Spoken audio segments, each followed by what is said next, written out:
And welcome to the Aussie Explorer Mixed Pack live stream guided tasting. My name is Matt Kirkegaard, editor of Australian Brews News, and shortly I will be joined by Owen Johnston and Lindsy Greig.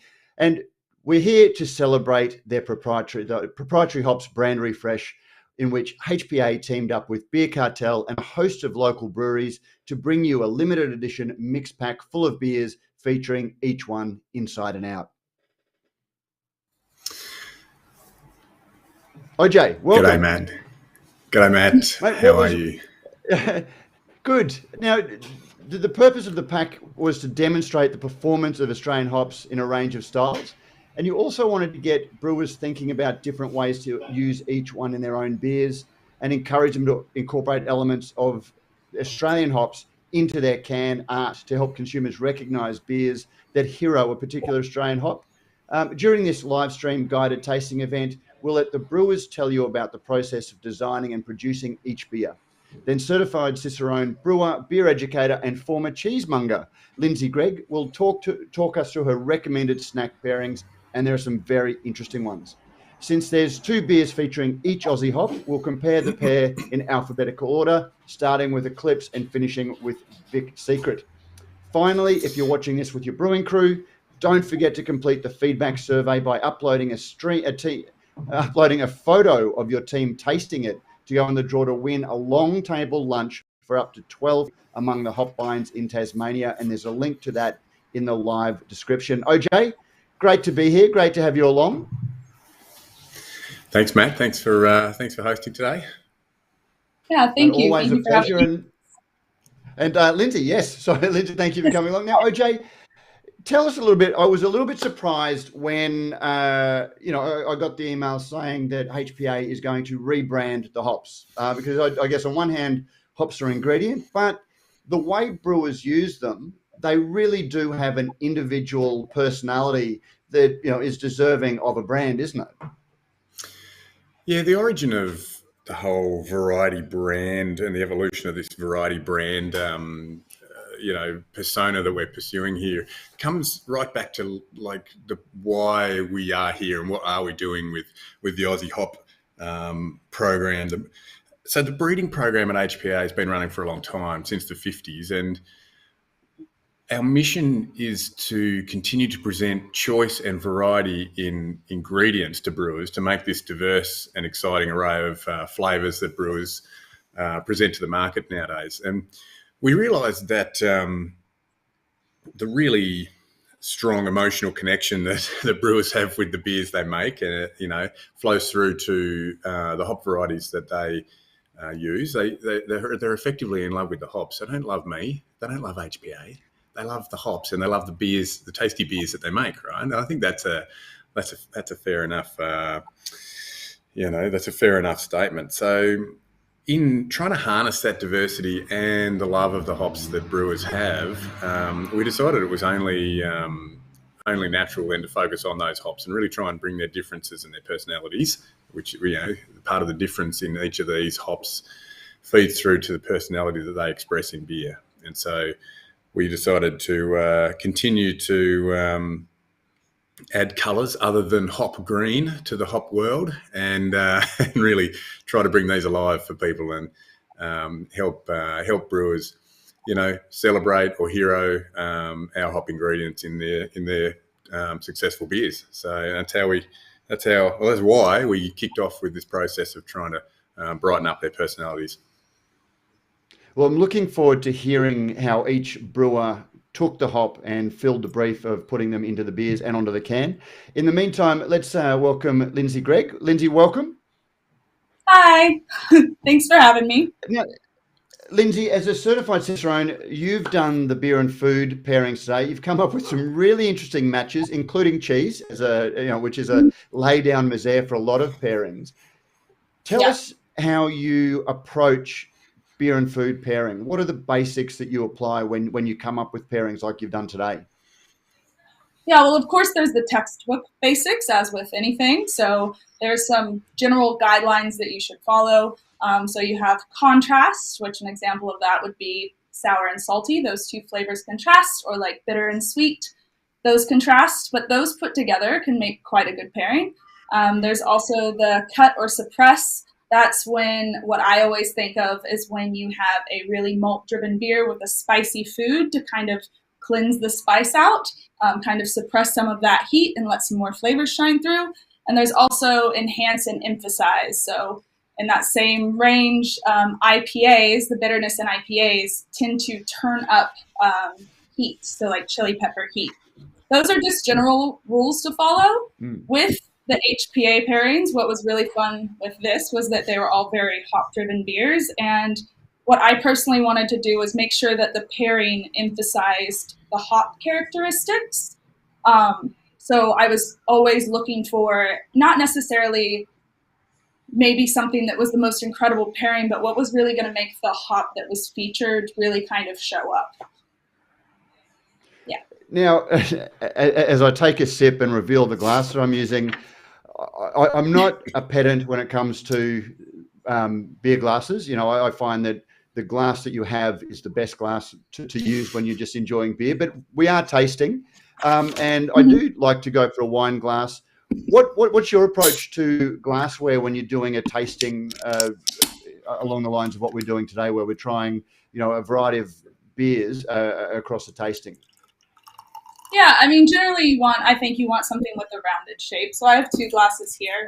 Both of these, a stemless one because they're pretty safe. I like wine glasses. If I can't get, like if all that's being offered is a pint glass, I'll generally go for a wine glass. The wine industry has done really well at marketing, actually tasting and like sniffing the wine and getting all of the aroma out of it. And they've done really well with creating glassware for that and marketing it as well. You wouldn't drink wine out of a pint glass, and I don't think you should drink a beer that you're really trying to get all of the aromatics and flavor from out of a pint glass either. Yeah, and again, we are at a tasting today. We want to give the best expression and also a consistent expression. So having a similar glass across the tastings, I find, is good for that. But I'm not going to walk into the public bar of my local and demand that they serve me a beer in a wine glass, because I'm sure that somebody would say something unkind, and possibly so they should. It's all set and setting. So pint glasses I drink out of pint glasses, but if I really want to capture aroma, you want that curvature. Like you want to actually condense and capture the aroma instead of just letting it shoot out everywhere. Yeah. Now, as we get on with the tasting, Owen, very, very quickly before we introduce Matt Wilson from Moffat Beach, our first brewer, just give us a very quick, HPA talk about the Eclipse, which is the first hop that we're showcasing. Excuse me. Yeah, so Eclipse is our newest commercial release. We actually featured Eclipse in our very first iteration of this 12-pack through our collaboration with Aussie Brewers and Beer Cartel. So that was a really cool way to get a heap of profile for a new hop out in front of the industry and really set the scene for its success. And it has been really widely taken up. And I tell you what, thanks to Matt and the team up at Moffat Beach, the beers like this have really put Eclipse on the map. And I think its success or its attributes that really stand out to me. We talk about like general preference and likability. It always attracts a high likability score in blind tastings. We talk about impact in beer, and it always scores really highly, right up there with our other benchmark impact in beer hop, which is of course Galaxy. I always sort of benchmarked Galaxy as a 10 out of 10 impact beer, and I would say Eclipse is a 10, if not more. And certainly recently I've seen as brewers are harnessing Eclipse more and getting more experience with bringing it forward. I've certainly seen Eclipse standing up really well, even in mixes, in hop blends with Galaxy. So the other thing that I think brewers appreciate is the ease of use and a hop that does what it says on the label. And if it headlines, high impact, high preference, and a clear Mandarin profile, and it delivers all three of those, what else do you need? It's It's a really exciting hop for us. We've still got a really rapid trajectory of bringing on production on farm. We're heading out to just shy of 200 tonnes, already in the ground, hard baked into the production plans. So there's a really bright future for this. It's a hop that you can back, and we are certainly backing really strongly. And so far, with the beers that I've seen with the clips, including these next couple, it's got a bright future. Well, as a hop that does what it says on the can, let's see what it does in the can, and introduce Matty Wilson from Moffat Beach. Matty, welcome to the tasting today. Thanks for having me. Cheers. Matt, tell us about the Shadow of the Moon that I've got in front of me. Tell us what was your thinking when you came up with the strong pale ale? Look, I'll be perfectly honest, I can't take all the credit for this beer. We originally brewed this in collaboration with HPA for BrewCon, which was supposed to be on the Sunshine Coast. So Sim Benetti, who formerly was head brewer at Newstead, now working for HPA, he and I worked on the recipe together, and he came up and brewed the beer with me. And we were just absolutely stoked with how it's come out. So we wanted to have a pretty sort of light malt build just to let those hops shine. So we've got in it just a mixture of Pilsner malt and some ale malt, a little bit of Vienna, and then we just got some Gladiator and some wheat and just a touch of toffee malt just to just give it a bit of a base. And all Eclipse at the start, just a small bittering charge, and then we don't add any more hops until the whirlpool stage, and we give it a really, really big charge there.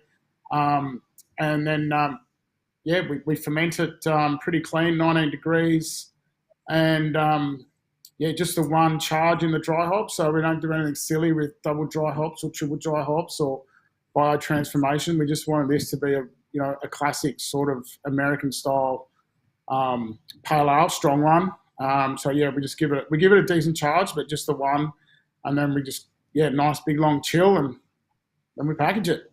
So, but from this beer I get lots of. Sorry, what was that, Matt? No, you go. No, from the beer, I get lots of I get a real pithiness from it. And some pine needle, but that real massive big citrus hit from it. From day one, it's been really popular in both of our venues. And it's not core range, but it's semi-core range. We now bring it out biannually. So we bring it out in spring and autumn, and it's just been really popular, both in pack and in keg. When you're developing a new beer, how do you go about selecting a hop like this? What is your thinking in approaching the hop selection? Well, for this beer, HBA approached me, so and I'm glad they did, because it's been such a really great beer for us. We've done well with it in awards and out in trade. But when it comes to selecting hops, I probably just have in my head what I want the beer to taste like. And I don't know, it's I'll just pick what I've got on hand and try different combinations. In our original brewery down on the beach, we were pretty nimble there because it's such a small brew house. So I was able to do different brews, weekly on that little kit. So that probably helped me sort of hone my craft and get a real understanding of what different hops sort of taste like and what characteristics that they have. So I got a pretty good grasp on that. I don't know. I'll sit down and an idea will come into my head and I'll just put it together, I suppose. OJ, did you want to throw anything at Matt? Oh, I've got a few things to say to Matt. Firstly, like mate, the collaboration and your execution of the brief around the first iteration of the Shadow of the Moon for that very first Eclipse mixed pack. It was just stunning, and I have, you know, probably talking to a very sympathetic audience here, but I have some very crystal clear memories when I'm drinking beer, and of the beers I drink sometimes, and they, you know, I just have this really clear picture of drinking this beer the first time I saw it, drinking it, and just going, oh wow, you know, yes, this is the potential that we can unlock in this hop. So just immense thanks from me, and I know the rest of the team here at HPA. So great job. No, thanks, mate. Lindsay, what did you pull out when you first tasted this beer and coming up with your pairing? What was it in the beer that struck you? Yeah, well, the thing I like about this beer is, although it's not an intense malt bill, like a heavy, like it's a lighter malt bill, the sweetness of the malt is still there for support. And I really wanted to find something that was going to like subdue some of that sweetness and like balance it out, but also just emphasize the citrus, the orange citrus, the mandarin, the really, really bright mandarin characters in that. So yeah, I love Eclipse. Tell us what you came up with. Yeah, so I came up with, well, I paired it with blue cheese, specifically King Island blue. So I think it's important that you do like a creamy cow's milk blue cheese. Not all blue cheeses are created the same. They all have different textures, but King Island blue or like any kind of Australian made blue cheese is typically going to be quite cream forward. What I like about this pairing is that the malt sweetness does cut through the penicillin just a little bit, the kind of like spiciness that you get from the blue cheese. And then the creaminess just kind of enhances and brightens up the mandarin character that's already there. Yeah. And is there anything else that you can think of that you would pair, or just a nice, because a blue cheese and a nice IPA are just one of those really nice pairings. Is there anything else that you would sub into this one as well? For Shadow of the Moon, I think it would be really nice to probably try it alongside like any kind of cream forward cheese. I didn't try it with any wash rinds, but I'd be interested to see where that goes just for funsies. So like a Taleggio or something. I had it with the goat's cheese and I had it with a hobnob. But for these pairings, the blue cheese just kind of fit right in. And it because of its hint of sweetness, for me, it was the only one that really went well with the blue. And we will hear about hobnobs and Eclipse in not too long. Have you tried it with blue cheese, Matt? I haven't, but I probably will tonight when I get home. Head to the shops. We've inspired you to come up with a pairing. Yeah, no, and yeah, that match actually really does make sense to me as well. So yeah, no, I'll be giving that a crack. I'll pop into the shops on the way home. I'll grab some of that King Island stuff and give it a crack. Yeah. And does Eclipse feature in any of your other core range beers, Matt? Not in the core range, but we try and do special release beers. Probably 2 a month that we pump out, and it does feature in those. We've got a new beer coming out over summer, which we've sort of designed for the summer weather, which will be actually featuring Eclipse and Galaxy. I really think those two will go really well together. But yeah, this beer will be a sort of 4.5%, similar to our summer ale in body. But yeah, different hopping, maybe a little bit cloudier. So yeah, I'm pretty excited to see how that one goes as well. Oh, well, Matt, thank you very much for joining us and talking us through Shadows of the Moon featuring Eclipse. Thank you so much for having me, and thanks HPA. Cheers. Congratulations. Now, speaking of hobnobs, we're going to, as we get Max Hammerly from Filter joining us very shortly, maybe you can tell us about the hobnobs, Lindsay. It's actually not a biscuit that I'm terribly familiar with.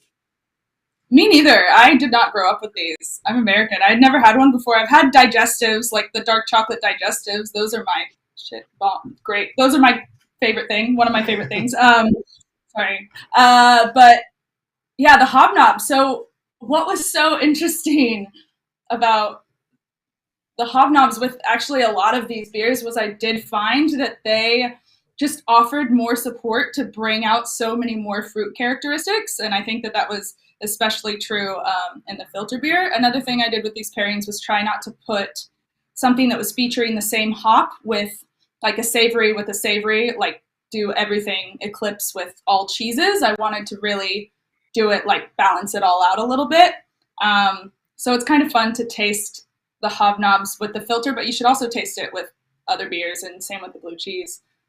But they offer the oats and the mouthfeel and the support and a little bit of sweetness that just kind of allows more fruity characters to shine through. They're fun. Sorry, tangent. Was the haze and the oats a bit of a hook as well? The richness of the hazy beer? Yeah, with this one, it turns more into like, I mean, I don't want to say milkshake IPA. It's just like the fullness really is just a good time. It just transforms the beer because you do have the oats. And I think that's some of the other beers in this with the lighter malt characteristics that aren't as like full bodied. I mean, hazy IPAs are popular for a reason. So I think hobnobs are kind of just like giving that hazy IPA vibe, maybe. Like body and oats and sweetness, yeah. Time. Well, let's hear a little bit about the hazy, the Eclipse Hazy IPA with Max Hemley. Welcome, Max. Hello, everyone. How are you going? Good, mate. Talk us through the Hazy IPA. Yes, of course. Pretty keen on doing that. Sorry, I'm obviously the one with the silly accent, as you know. So basically so we had already because you obviously all know our hazy IPA, the haze, and we had like a already quite solid base, kind of like of a very big mouthfeel, hoppy and malty character with a little bit of caramel in it. I slightly modified the grain bill a little bit, and I was like, okay, so obviously HPA gives us quite a big amount of Eclipse hops to play around with. So I was like, okay, I'm going to go full on. I'm just going to change the grain bill a little bit, make it a bit more malty with some Vienna malt and stuff, give it a bit more caramel touch. So the citrus of the Eclipse is not going to be overpowering. Still wanted to go quite hard. So obviously put already, not obviously, sorry, but I put a lot of Eclipse hops already in the whirlpool, and then I even played around with active ferment hops to, obviously give a bit more like different kind of biochemical processes to, even get a bit more out of the alpha acid out still in the active ferment hops. Obviously not as much anymore, but you get like slightly different flavors out of the hops when you do active ferment hops. And then went pretty hard on the dry hop.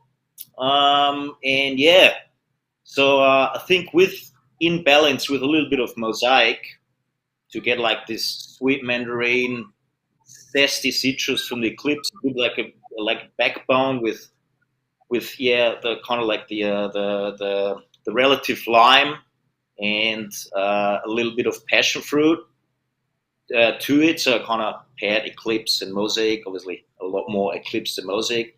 Just kind of gave a really good balance, and I think there is a really, really nice big amount of citrusy flavor in it with a little bit of a touch support from the Mosaic hops. And so far, so when it got released, the feedback of it is really good. So I think credits to my brewers, by the way. I'm just doing the recipes. They brew it these days. I'm not brewing that much anymore. But they did an absolutely incredibly good job. That's down. OJ, did you want to weigh in? Yeah. Yeah, 100%. Max, agree with your description of the hop profile there, and I think it's really cool to see these two Eclipse beers back to back, because we all know that what you do in the brewery matters, and I'm not just talking about 1,000 things that contribute to making a good beer. How you set yourself up to express a hop profile can bring out different elements of that personality that hop can bring. And I think Eclipse is no different. Earlier I've said that it's, kind of does what it says on the label. And I think that's borne out in this. I still get the mandarin. I still get some of the sharper, pithy notes. And yet it is, so it's sort of birds of a feather, but it is different to the Shadow of the Moon. So I really like that. I'm a huge advocate for those subtleties and the skill in bringing out the hop expression that you want to see in a beer. So 100% agree with Max's description of how that hop profile has been brought forward. Sounds like you've thrown every technique and trick in the book at it to bring it on. So that's fascinating to hear as well. So thanks for sharing that.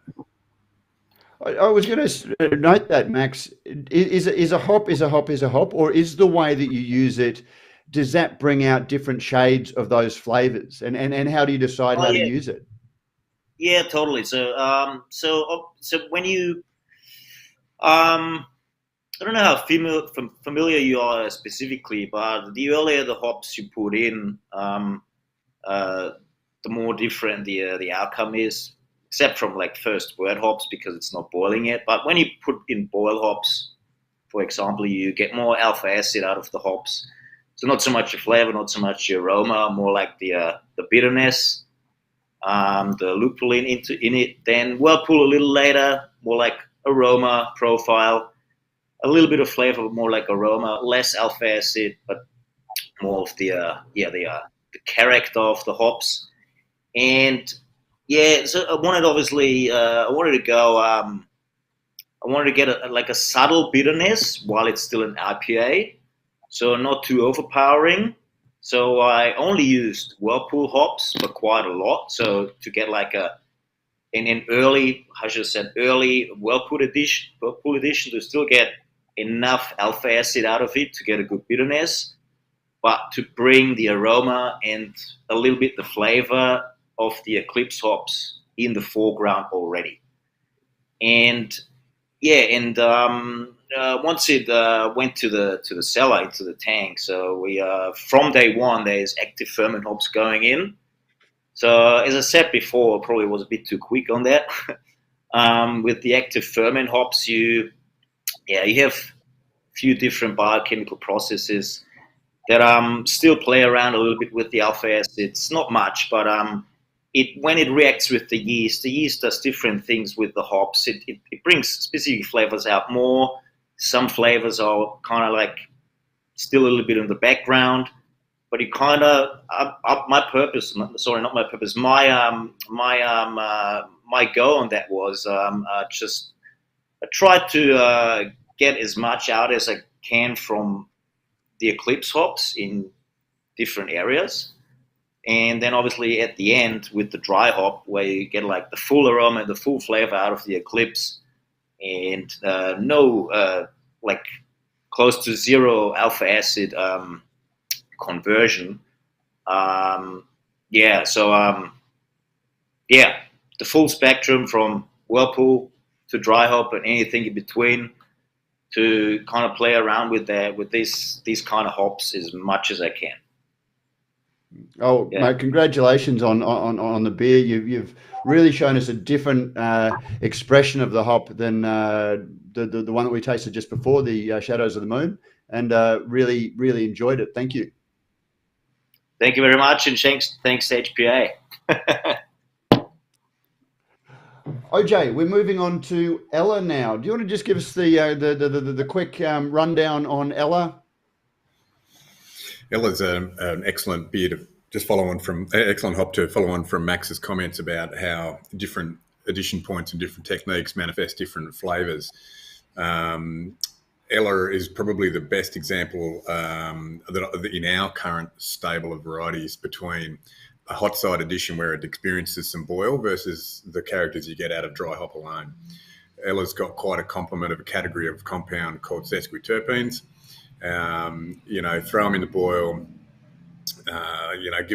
Give them 5 minutes of boil time, and those sesquiterpenes oxidise and have been proven to drive this spicy element that hops can bring in. So, if you did a single hop beer in a light malt base just with Ella, with a short hot side addition before the whirlpool, so actual active boil, you can drive a really beautiful spice profile from Ella. Completely conversely to that. Well, how about sorry? Conversely to that, if you throw it in the cold side and dry hop with it, you get that fruit forward expression of Ella. So I'd say Ella has a really varied and wide application, and you need to be cognizant of what flavour outcome you're trying to achieve with it.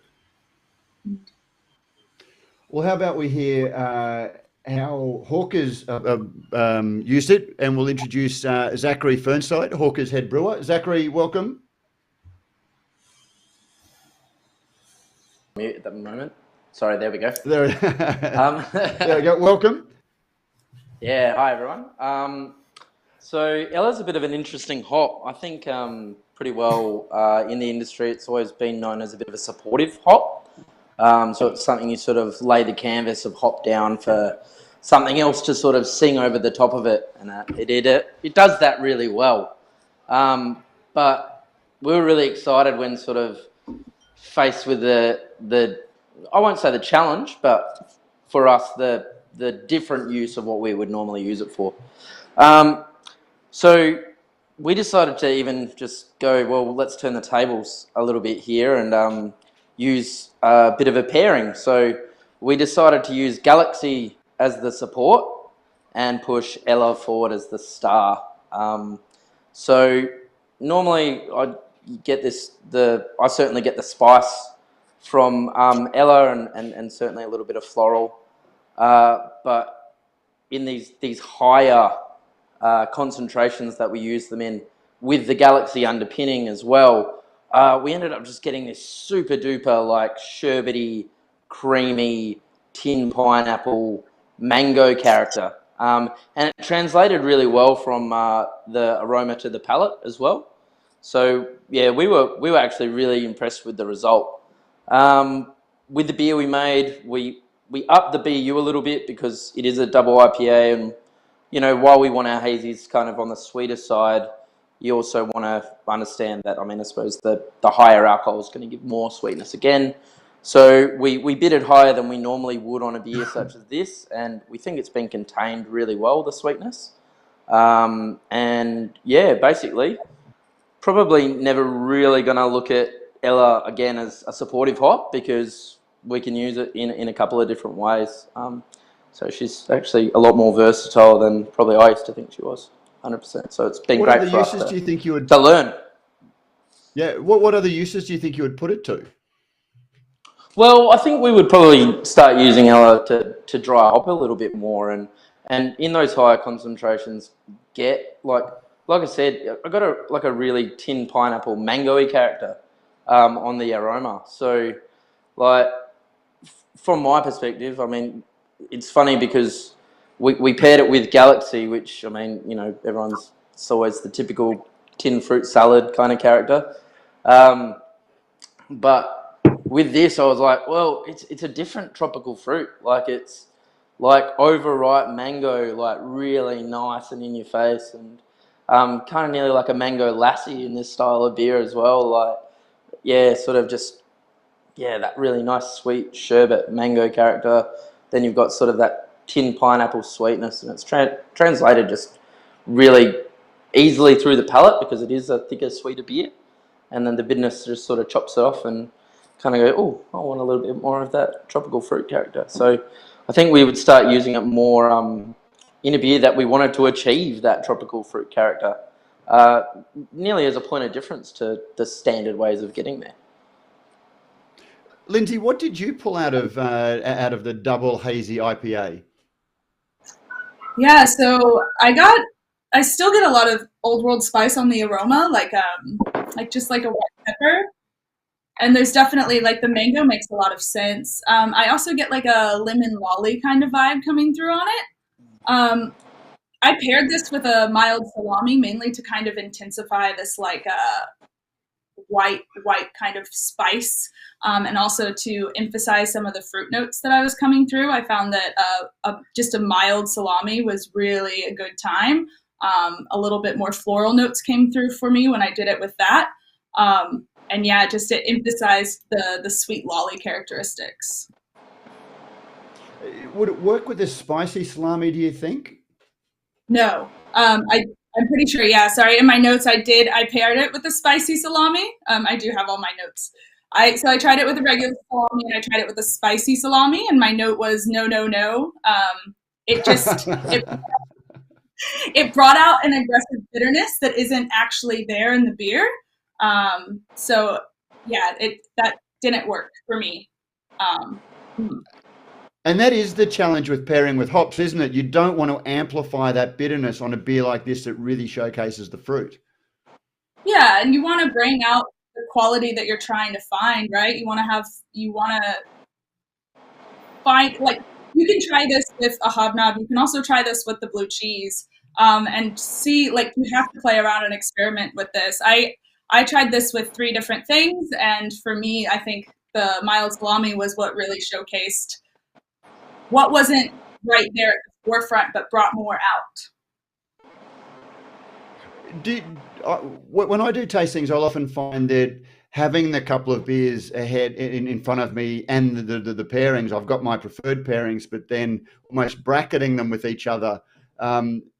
You learn a lot more about the expression of the hops and also the pairings when you do find that slightly jarring note when it is you also have the same beer that complements something.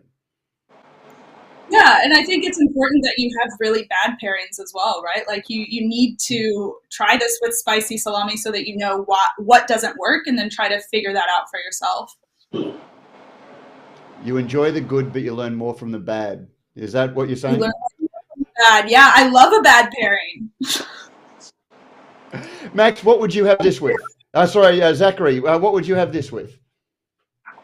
Oh, I think the thing that I saw was on your notes, something about like a calamari roll or something. I was recently up north and we were eating Moreton Bay bug rolls, and I just thought go really well with a Moreton Bay bug roll. You've got to pay that. If it doesn't, most things do go well. Bug roll with the beer. And so what's have you got any ideas for when you're next going to use Ella? Have you got one on the drawing board yet? Not as yet, but we're always sort of cycling hops through our core range in smaller amounts, and basically when we find something we really like, we like to find a home for it. So we've started thinking about it maybe sneaking into our core range, but yeah, I think it's more just knowing it's there when we need it at this point. OJ, what did you think? Yeah, I got a couple of thoughts about the beer, and Zachary's description of the purpose and how they use it and stuff was really informative. I really like, first of all, the versatility of Ella and seeing it stand up in a pairing with Galaxy is really pleasing. Like, it's really nice to see it actually not be in that supportive role. And I think it's got that reputation for a supporting hop because it's one of the few that brings that nice layering of complementary spice under, say, a fruit forward profile. So to see that actually flipped on its head and the fruit profile of Ella heroed, that's really cool. And sort of secondary to that, in somewhat not hop related in the aroma sense, but the role of the bitterness in this beer is super important. You know, with higher ABV, you know, they can come across with some slickness, and you get this cascading effect of you need some residual sugar to carry that booze. The booze itself is a bit slick. If this was down in the mid-teens on BUs, it wouldn't be right. And so I think you're absolutely bang on, and we can't forget about bitterness when we're talking about hops, really. I think your choice there to sit that BU a bit higher than you might have otherwise by style was excellent and well thought through. Great job. Awesome. I will probably Congratulations. give a bit of a shout out to the team as well, because all of these things are a discussion and sort of a group effort. Oh, I'm glad we've got so many That's brewing it. teams that are watching this and enjoying these pairings at the same time. Given that there's a lot of sharing of acclaim from their head brewers. Teamwork. Zachary, thank Thanks you for very much for teamwork. joining us. Congratulations on the Downside Up Hazy Double IPA featuring Ella that we've got to taste today. OJ, just out of interest, before we introduce Alana Rees, the head brewer from Mountain Goat, a question with that notice: when did Ella first come to market? I'm off mute. Yeah, it's that was about 2015. So we've been talking about Ella for quite some time. It was one of the. If you go back far enough, we had a first generation of modern sort of flavour orientated hops, and they were a bit more like the European spin-offs. We had Helga and Summer, and every time I mention Summer, I'm going to get like pecked by people who love that hop and they can't get it anymore. Sorry about that, everybody. But the second wave of our modern releases from the program included, Vic Secret and Ella. Galaxy was 2009, so it's kind of back there as well. So it's a stayer for us, and it's found some really good homes, and in its versatile application. And not every hop has to be a hero, and some of those platitudes around this hop. It's been a really important piece of diversity in our approach to providing choice through these hops. And we might bring Alana in now, because it's interesting. We've reached the stage in the craft beer movement that breweries are older than the hops that they're using. Given those 2015, we're seeing breweries that are much, much older than the hops they're using. And are you there with us, Alana? I'm not sure if Alana's joining us today. I've got some comments from her. Okay, maybe you can talk us through that. So we took her down the same path as our line of questioning for the other brewers who have joined us already. So questions like, what was your approach, your favourite thing about this beer? So she's given us some comments. I'll just read them out. So what was your approach to designing the recipe for this beer? And she says here, trying to get the malt bill as close to what a traditional hef would be without getting it stuck in our lauter tun, and something I'm sure that's close to everyone's heart who's made one of these things. Traditionals ask for 70 to 50% wheat. So we've opted for 60% Pilsner, 40% wheat with some rice hulls, and they would be happy to brew this beer again, which is pleasing to hear.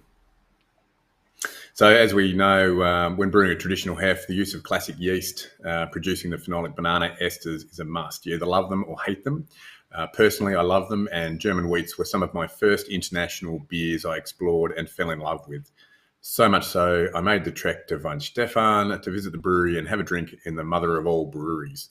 I was not disappointed, and I highly recommend the cultural experience. What was your favourite thing about this beer? It'd have to be how the banana and tropical blend nicely, making it a pretty Moorish beer, almost dessert-like. Plus, look at that sick label. OJ, I have to say that this is one of the ones I can't sample, because in the lead up, I couldn't taste all of them. But this was one of the ones I went to because, like Alana, huge fan of the traditional Hefeweizen, and I love the way that hops like Ella can really add that additional tropical fruit note to the classic ester. Lindsay, how about you? What was your thinking when you came to this one? Yeah, what I loved about this beer was like the phenolics are still there. They're not overpowering, which I think it's really cool. So the banana clove kind of phenolics, they're still there, but they're not going to dominate the beer. I got a lot of like comparing. What I love about this pack is side by side with the Hawkers. The characteristics of Ella were quite a bit different for me on this one. I got a lot more like peach kind of notes coming through. and just a little bit of pine too. Like it's a different experience. I paired this one with lemon bars. Really just I think this is going to be like the standard thing I say for all of these. I'm just trying to latch on to whatever character I'm getting from the hop and see whatever intensifies that. And for me, what was fun with the lemon bars was, one in the States, I'm American, obviously. We always have a slice of lemon with our wheat beers, which I know is like sacrilege for some, but that's how I grew up.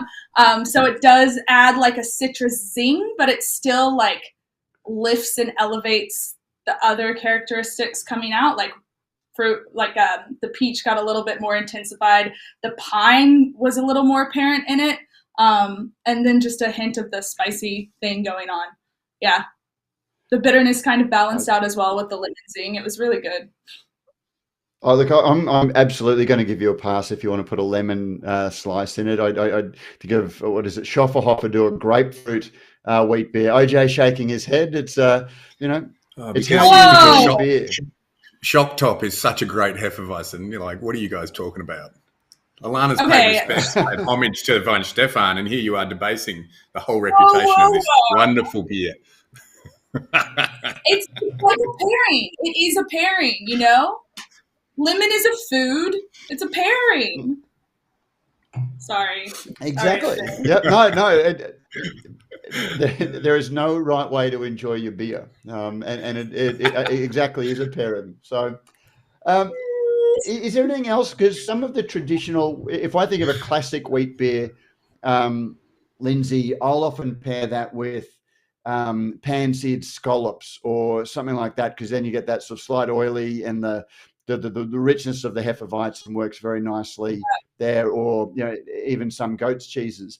With the addition of the hops, I can remember just getting a slight hoppy bitterness that I wouldn't get in a traditional wheat beer out of this one, that I fear could be amplified with the wrong pairing. Do you agree?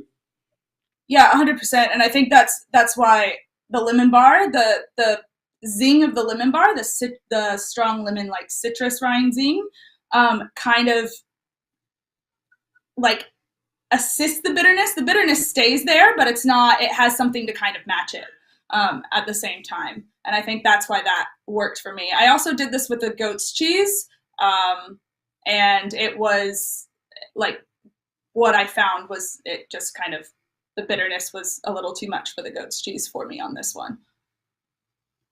OJ, do you think there is enough use of the fruit characters of hops with the phenolic ester of things like wheat beers? Because I remember last year with the Eclipse pack, my favorite what was the Saison that I think was from New England Brewing. They did a hoppy Saison. Yeah.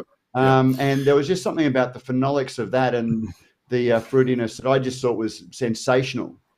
Yeah, and I think these are really tough to execute, and the pitfalls for me are that if you get if your phenolics become grippy and then you add elevated hop bitterness, and you get this compounding of perceived bitterness, and your beer will go out of balance. One of the things I like about this beer, like forgetting about the aromatic profiles and the merits of lemon, we can I think this additional dryness and BUs in this beer take it into, for me, a really drinkable window where some hefts, especially this one's finishing, their generous provision of their recipes here, this one's finishing around 3.5 Plato. So, I think a hef is starting to risk being quite flabby at that point, reducing its drinkability. So I think they've walked a really tight line on this one. The hop contribution to the overall balance and drinkability and the appeal of this beer is again, for me, it's really spot on. I think the hop flavour, the complement of the hop flavour on the palate is present but not overpowering. It hasn't. I think in a hoppy wheat, a blend of two styles, you can risk sort of swamping the traditional style with this new iteration, and I think this is quite nicely restrained and balanced. No, I thought it was a lovely beer. Again, wheat beers aren't everyone's cup of tea, but it was certainly find its way into my cup. Now, moving on, maybe OJ, you can tell us a little bit about. We're moving on to our next featured hop, and that's Enigma. Still in the E's. Yeah, so Enigma is another one of our new range of flavour forward hops. A really distinctive hop, quite a high impact hop, somewhat polarising, I think. And let's not be under any sort of misconceptions that every hop HPA releases needs to be the same as Galaxy or anything like that. There has to be diversity in our lineup, and I think in these first three hops we've already seen this immense array. By the time we get into Enigma, we've seen a diversity of hop flavour that's really quite powerful as building blocks to drive flavour in beer. Enigma's, I think Enigma's probably as identifiable in finished beer as Galaxy and Eclipse for that matter. When we progress this through the breeding program and through tastings and work with brewers to make that tough decision to commercialise it, it was still a bit of an enigma. We could see it expressed differently, quite wildly differently in different people's use of it. And so we're like, what is this hop? What does it do? I like it, but I can't quite pin it down. So it was a bit of an enigma, and that name just stuck. There's it's been on the market a while now, and I think people in Australia in particular would be more familiar with it than the sort of export markets that we sell a bit of hop into. So I look forward to the pairing on this one. Well, let's introduce Tom Wood, head brewer at Mismatch. G'day, Tom. Thank you for joining us. No, thanks for having me. Good to see you again, Matt and OJ and Lindsay. How are you all? Very well, mate. Speaking of Enigma, OJ was just saying how the hop was a bit of an enigma. You've put this into a lager, an India Pale lager. You're the first lager on the board for today. Talk us through your choice of Enigma for that. So I guess Enigma has been, as OJ sort of alluded to, it's been a bit of a polarizing hop for me as well. And so to cop it was actually pretty good because I had to think a little bit about where to use it.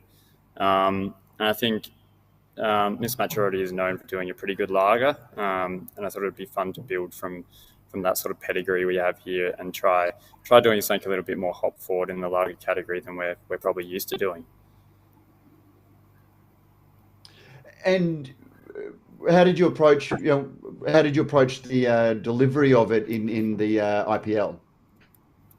So I think I think Enigma in the past, when I've had it, has been able to come across a little one-dimensional in terms of being aroma dominant and struggling to sort of get some structure into it. So we used it in the whirlpool as well as in the dry hop, which I think really helped give the beer a little bit of complexity, and also with a massive alpha in it, helped us deliver a little bit of bitterness using the whirlpool rather than having to put a kettle bittering addition in. And so really just trying to layer up those hops throughout the hot side as well as the dry hop to try and deliver something with a bit of layer and a bit of complexity to it was sort of how I tackled it. Lindsay, I actually thought that a lager like that crisp lager base really showcased so many levels of flavour from this hop, and you've come up with a really interesting match for this one. Yeah, this one was actually one that really gave me a runaround. So I did the pairings over 2 days. It was a bit of a quick turnaround. And when so how I kind of do my pairings is I always have like two things based on information that the recipe has given me, information that the brewers have given me, ABVs, all of that. I kind of will do two things that I think will go with the beer, and nothing was really working out how I thought it would. And it was really frustrating because I really liked the beer, but everything was just kind of falling flat.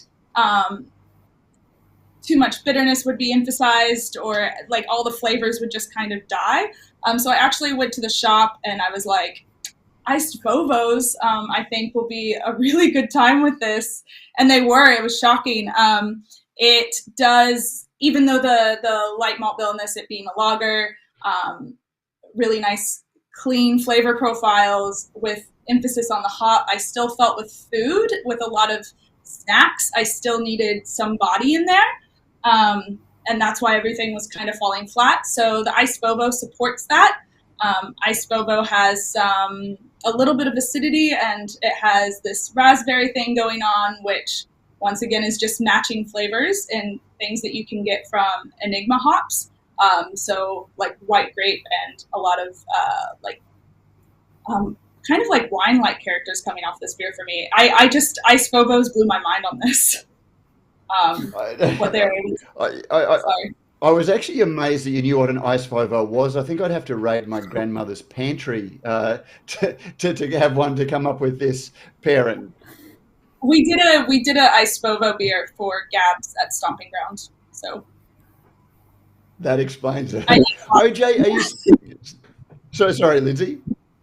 Sorry. Oh my God. OJ, I'm really surprised.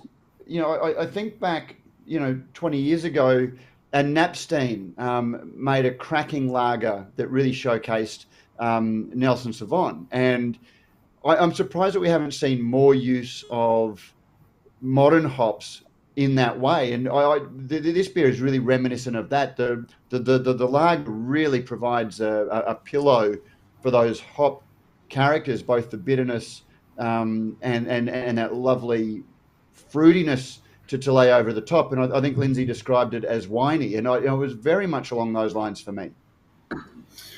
Yeah, 100%. And maybe it's something that our cousins across the ditch do a bit better than us. That harnessing of some of those Nelson and grape-like characters in NZ Lager, over there, showcasing their array of varieties is one of the things I look forward to the most when I'm in the country.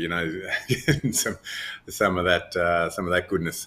That Napstein beer was another real register on the mind when that was around and I first tasted that beer. And in terms of a registration on that mind map of what hop flavour can do.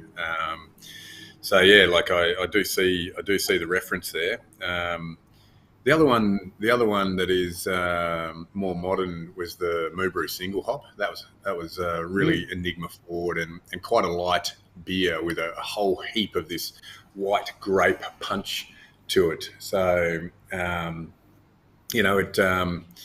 it's a really interesting, quite a bit of grip and some drinkability because of the balance between the sweet and bitter, but really clear hop expression in that light beer matrix. So yeah, so maybe a trend that we could go for.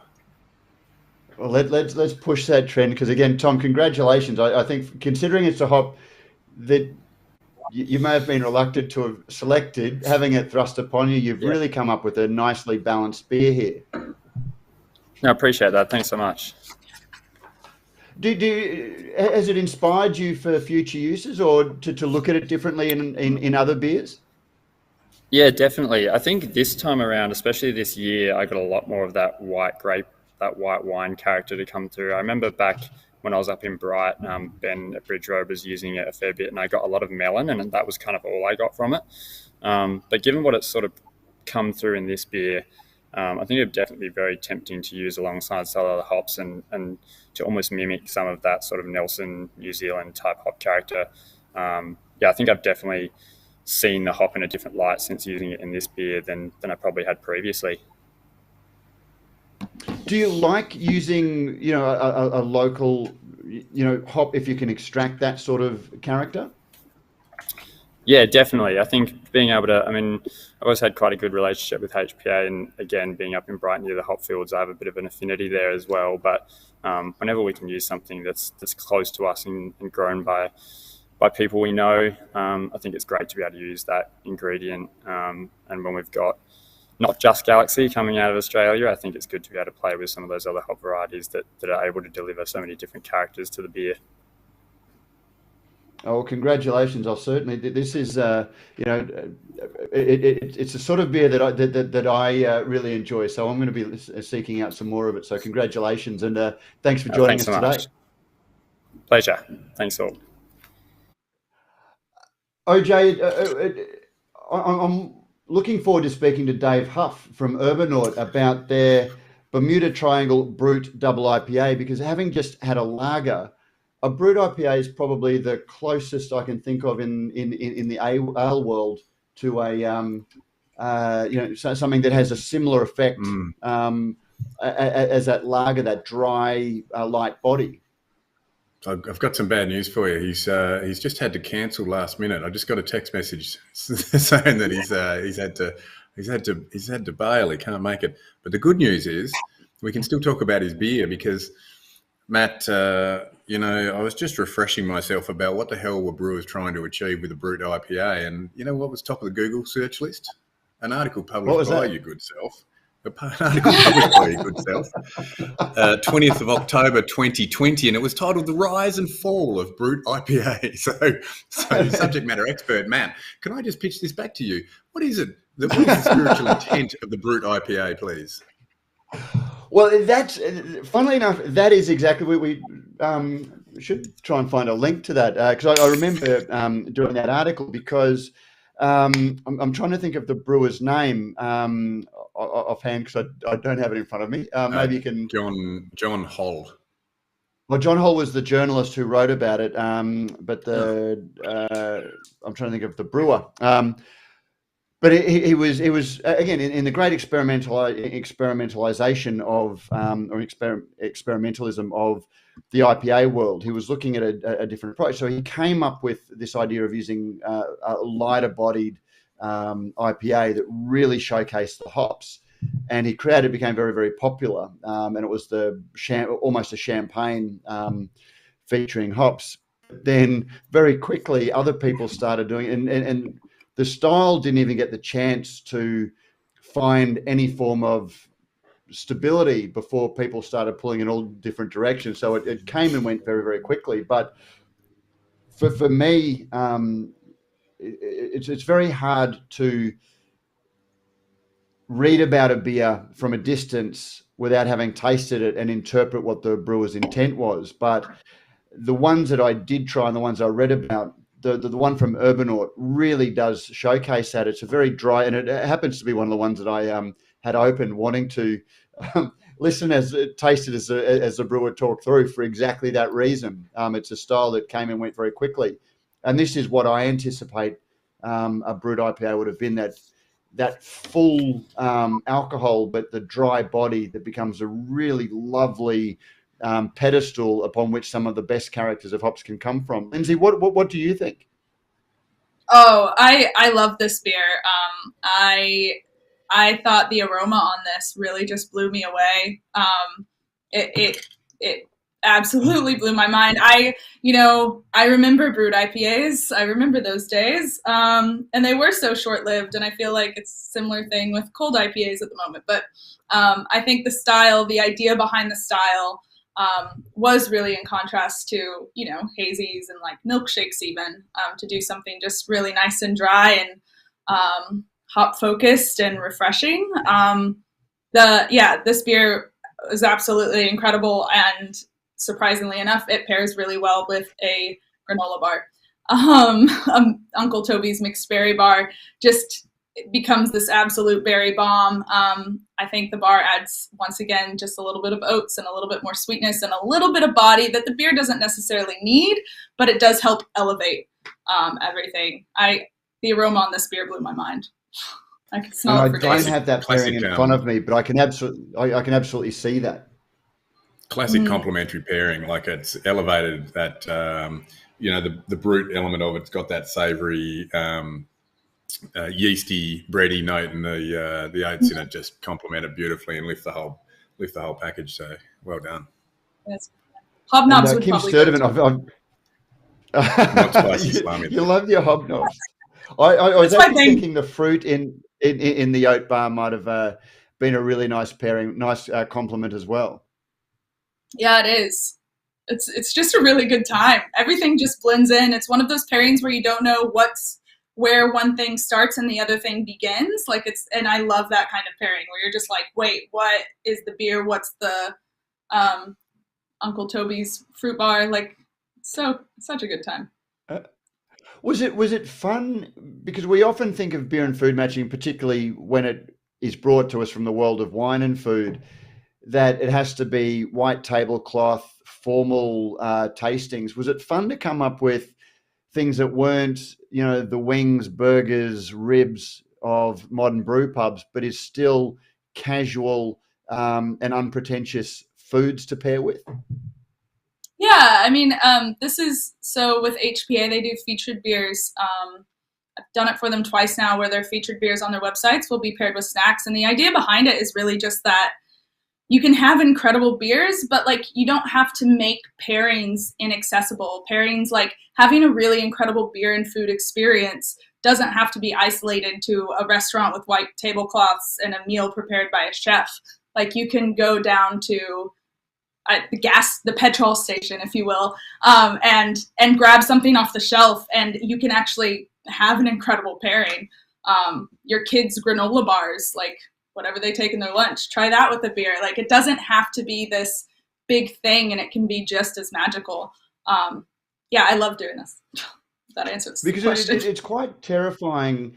The world of wine, and I think we've all experienced it. There is the one person who knows wine, or the cravat-wearing wine expert who wants to tell you that it's got to be this particular blue cheese or this particular, and it almost puts casual pairing out of reach for most people, because they think that there are hard and fast rules. But the pairings you presented today seem to encourage trial and experimentation, which choose your own adventure. Yeah, and make it accessible. And I think that it's, maybe for breweries that don't have tap rooms, it's something you could probably implement.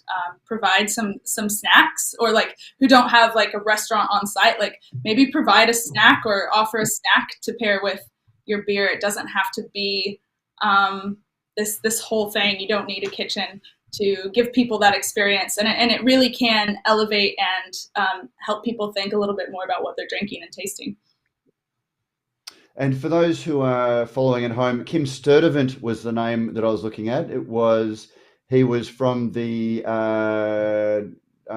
kitchen. I'm trying to think of the name of the brewery, but yeah, so he was the inspiration behind the brewed IPA, and it very quickly got debauched to the style guidelines. Said it could go as high as 9%, but he insists that much above 6.5%, you start getting sweetness from the flavour of the alcohol, which takes away from the dryness of what he was hoping to achieve. And one of the first iterations of the style in Australia was from Wolf of the Willows.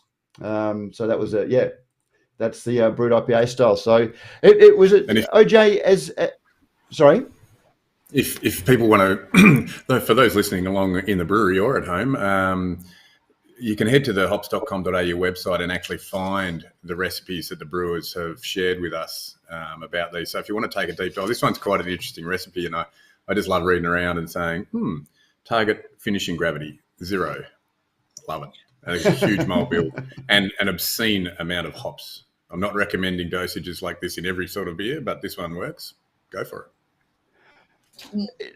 I have to say, OJ, I was really disappointed that of all of the emerging beer styles that have come and gone very quickly, and it's great to see the experimentation and the enthusiasm in the drinking public for a whole range of different beers, but this is one that I actually thought might have had some legs, because it was a lovely subtle flavor expression of hops. It wasn't the high IBUs that we've seen. It wasn't the really juicy hop flavors. Everything was balanced and everything was subtle, but it had this really wonderful overwhelming impression for me. What did you think about the brewed IPA style? I'm a bit of a classicist as a brewer, and I might have roundly slammed it when I was a different person running my own brewery, focused laser sharp on stylistic endeavours. And but now that I'm a reformed stylist, I can actually see, especially when it's juxtaposed with beers like these juicies and hazies that are coming out now, this and your description of that original intent behind this recipe, because I remember the original ones being like having that bone dry and champagne like savouriness, and those bready yeasty notes more to the fore, and so that makes more sense to me. as to where this style potentially should have lain, and that makes sense in my mindscape of what beers are supposed to represent on this continuum of flavour and colour. So I kind of feel like today I understand it a bit better than when it was actually trending. So my loss. Again, for me, it was a beer that really showed the flavour of hops, not just the bitterness and the aroma of hops in that expression. But, you know, then again, maybe it'll come back, and with beers like this, I think can certainly help give that a push. Now, moving on to the next hop. Now, Galaxy, a newcomer to the scene. Not many people might have heard of this one, OJ. All I can say is thank God we've got Galaxy. Hey, that really changed the course of HPA and proved unequivocally to our leadership and our shareholders that we could potentially decouple ourselves from commodity alpha and growing hops for bitterness. You know, I can't underestimate, and all jokes aside, Galaxy is a phenomenal hop. It's done life-changing things for this company and the outlook for Aussie hops in general. It's put renewed impetus and momentum behind the Aussie breeding program, and has literally allowed us to come to market with a hop like Eclipse in 2020. This is still really traceable back to the cause and effect of Galaxy's impact. You know, preference and taste is always subjective, and I know people who just don't like Galaxy. They just don't like it.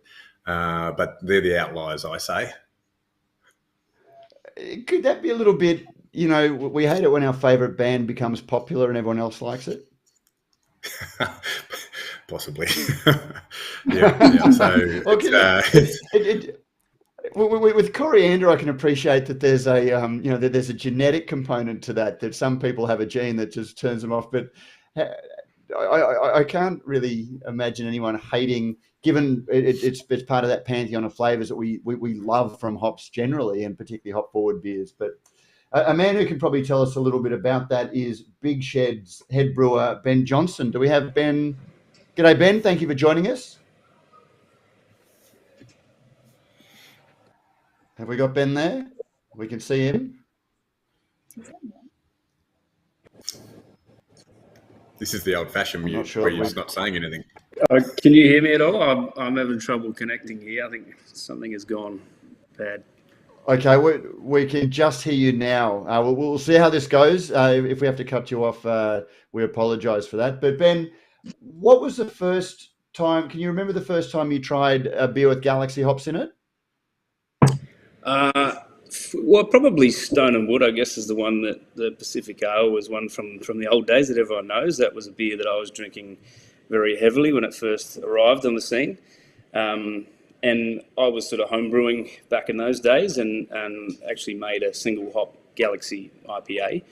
And that's kind of where this beer came from, because there were sort of things that came out of Galaxy that I hadn't smelt or tasted before. So that kind of inspired this beer. So we've been sort of playing around with old school IPAs of late with a few beers we've made, going back to the, those sort of era beers, when everyone was sort of chasing big bitterness and just big old punchy IPAs, heavy stone fruit, and I sort of thought, let's just go back to that again.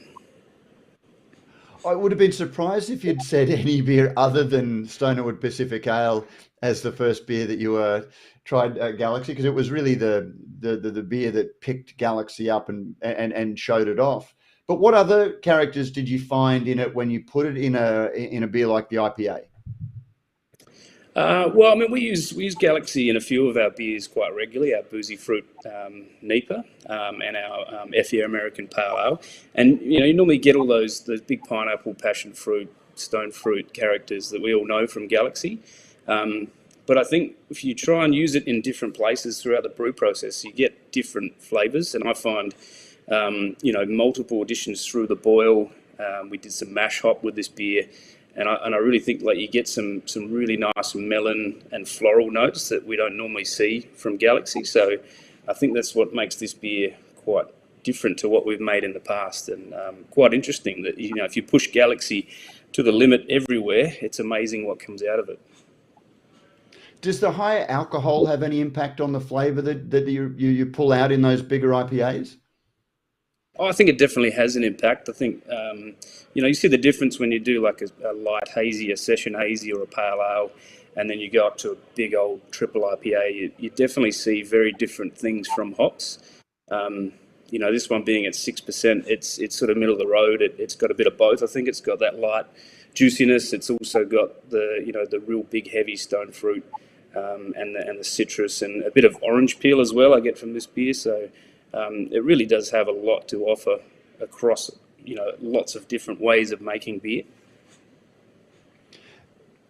Lindsay, no iced Vovos here. No. This got roasted red pepper and dip. And I think it's just the way the sweetness kind of hung out together.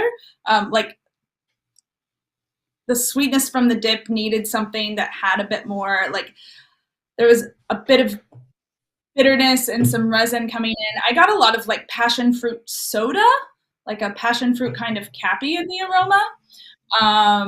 And I just felt that like the Galaxy really came into play with the spice. The bitterness wasn't so bad that it like emphasized the spice in the capsicum dip.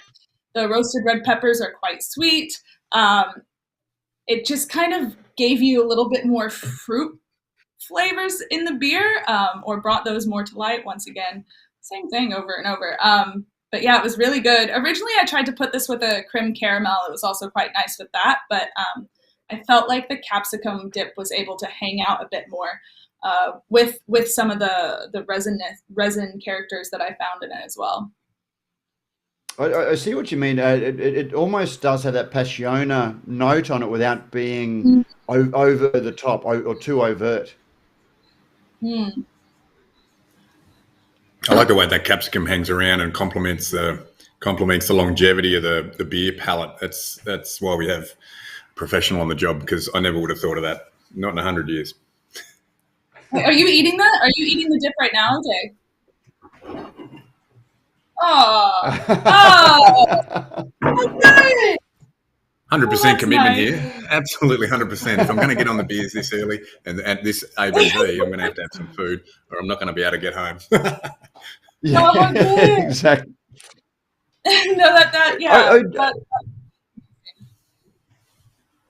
OJ, did Galaxy ever, despite being popularised and celebrated through a beer like Stone and Wood's Pacific Ale, did it also suffer a little bit from that, just the ubiquity of that beer? No, far from it. No, far from it. And long live these classic West Coast interpretations. And I've got to say, this is one of my favourites in the whole pack. I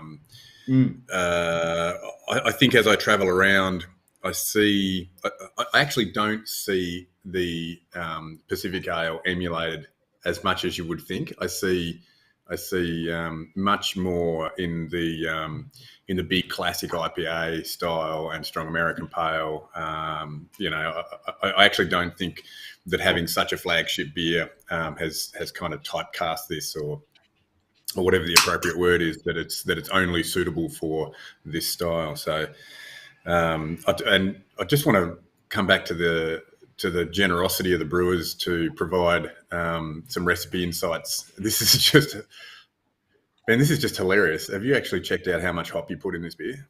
It's like every possible addition point. Not only it's every a lot, possible, and in a lot of places, minute, a lot of work for the brewers. So kudos to those guys for doing all that work. And finished with one of our brand new liquid products, Spectrum, varietal specific Galaxy liquid edition designed for dry hop applications. So, that stuff punches at about a ratio of about 8-1 compared to T90 pellets. And so, it's not only a lot, but then that one's particularly amplified. So congratulations on managing such a high hop dose into such a drinkable beer. Thank you. Thanks for providing such a versatile hop. I can already hear OJ's call to action that if you want to emulate a beer like this, maybe start making your calls about contract state, OJ, with the 2023 harvest coming up. I haven't even got the calculator out to add all those up, but I highly recommend that addition rate in every beer. Give us a call. Give us a call. We can help. I'll admit, Ben, I haven't looked at the recipe, but hearing that, I'm surprised at I would just say the elegance of this beer, because it isn't just a hop bomb. It's not a bitterness bomb. It's not a fruit bomb. There is progression of the flavors that match with the bitterness right across the beer. How have you achieved that? Yeah, I guess we've probably looked at learnings from lots of different beers we've made and different methods of adding hops during the process. And, you know, we do things pretty hard at Big Shed, so we've certainly found the edges of some limits over the years. So to sort of know how hard you can push something is quite good, especially with something like Galaxy. And I was pretty nervous about how much we were putting into this beer and where we were putting it. I was worried that we were going to come out with that big bitterness that Galaxy can really, you know, throw in there. And it was pretty firm early on in ferment, in maturation. I was like, man, this is pretty firm, but it's just sort of softened off nicely, and I think it's sort of brought a nice balance with it. That, you know, it's got that big, punchy, sweet stone fruit character, and the bitterness just kind of, you know, rounds it off and makes it a bit more drinkable. So yeah, there's certainly a lot of learnings in there, and a little bit of risk and a little bit of reward here with this one. So. Oh, mate, if you were nervous, I'm sure the accountants were even more nervous, given the amount that you've used. But congratulations on the beer. It really is a standout, you know, amongst a really high level pack. So thank you very much for joining us today. No worries. Thanks for having me, and thanks to HPA for giving us the opportunity, letting us play with your baby in Galaxy. And speaking of Galaxy, it would be remiss not to go to the brewery that really showcased it and put its name on the map, and that's Stone and Wood. And we're joined by Keelan Vaughan, head brewer at Stone and Wood. G'day, Keelan. Great to see you. I think you're on mute. Is he on mute? Now he's just taking the mickey. No, well, I can't hear him. Are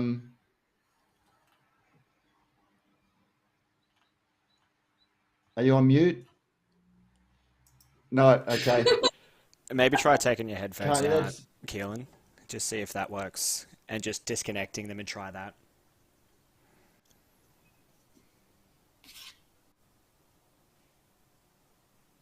How's that? Are you with us now? No. Do you want to just pop them into the case to see if that disconnects them from the computer, and we can...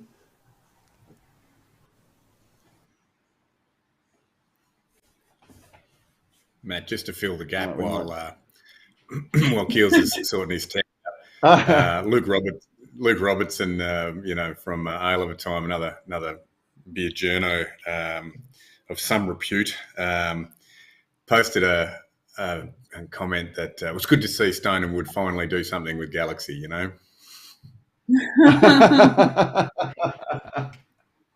So we might have to. We don't have your Keels. So we just can't hear you at all, unfortunately. So we might have to. We'll sing your praises from afar. You can mime for us. Interpretive dance. We do have our next caller online, Marcus Cox, so we can move on and I can work with Keelan offline and try and get that one sorted. That'd be great. Well, we might even come back. We might introduce Topaz. OJ, while we're seeing if we can resolve, it'd be a real shame if we couldn't speak to Keelan about Galaxy of all hops, but maybe talk us through Topaz while we see if we can resolve the technical issues there. Absolutely. So Topaz, in contrast to this modern, you know, wave of releases out of our breeding program, Topaz was actually 100% selected as a commodity alpha hop. Now, if I go back in my memories here, I'm pretty sure it was our highest per hectare alpha yield of our varieties at the time, released in the mid 80s. I'm going back in the memory banks here. Someone will correct me, but I can absolutely say that it was well ahead of any intention to pursue, European aroma analogues or this modern flavour interpretation that we're out there with now with Galaxy Eclipse and Vic, for instance. So it really has had a long career, and Topaz found a lot of success in the global alpha market. It was a mainstay of HPA's varieties until being rediscovered as something that offered some difference in our modern portfolio of hops. So it's kind of a nice counterpoint to the story that's common through the other varieties we've got on the market at the moment, which are modern releases, specifically selected, impacting beer, et cetera, et cetera. Topaz offers quite a different array of flavours. It can be earthy and herbal, and it's got this elusive, vapor thin, lychee note that when you see that harnessed, it is just a delight. And so it's always had a lot of merit in my mind, and the role in the portfolio is really important. So both this beer from Newstead and the next one coming 7 Mile, I just thought were absolutely smashing beers. Let's hear it from the horse's mouth. Let's welcome Marcus Cox, head brewer from Brisbane's Newstead Brewery. Marcus, welcome. Thank you for joining us. No, another. We're having another. No good there either.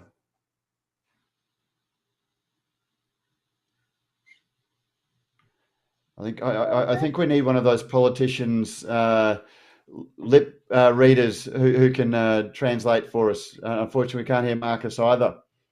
We might jump on. Lindsay, I've had a lot of beers with a lot of potato chips, but never actually with a deliberate, conscious matching of them. Talk us through That's sad. The honey soy chicken crisps. Yes. So I've had an infatuation with honey soy chicken crisps for a while, just because they're really hard to pair. They just go really weird with a lot of beers. Like I genuinely try to pair them with almost anything. I was absolutely stoked when this one really worked out, because so normally with the honey soy chicken crisps, you have this sweetness and you have this like chicken salt flavor and you have this like umami soy, and it just clashes with anything that's going on in the beer. It tends to completely eliminate any fruit characteristics. But I found that it brought out a lot of like lychee and a lot of clove kind of thing happening in this one. But it also, like, the sweetness, the honey, the soy kind of like died down in the chips, and the honey kind of elevated in the chips. It's an incredible pairing. You should pair all beers with chips. To date, I have, but it tends to be salt. There's no many flavors you can get from it. It's mind-boggling. Yeah, and a football game or some form of sport tends to be involved as well. But this is one I'm actually going to sit down and give a much more professional study to it, because I'm really looking forward to trying this. I didn't have the chips with me, but that will be the one that I hunt out tonight. Please let me know. Okay. I love your description. I love your description of the the umami and the soy, and it just seems to just smash everything to bits, and it doesn't work. Just like, I'm listening to that thing, and that's not going to work until you actually get it going together, and it's good. Does it work? Is it good? That's why, so I'm quite stressed about revisiting them, because some of them I don't have, because it took me 2 cans to figure it out, and after doing these. I come up with all my best ideas after a couple of cans. Because I just a little bit a few drinks in, or is it actually a good pairing?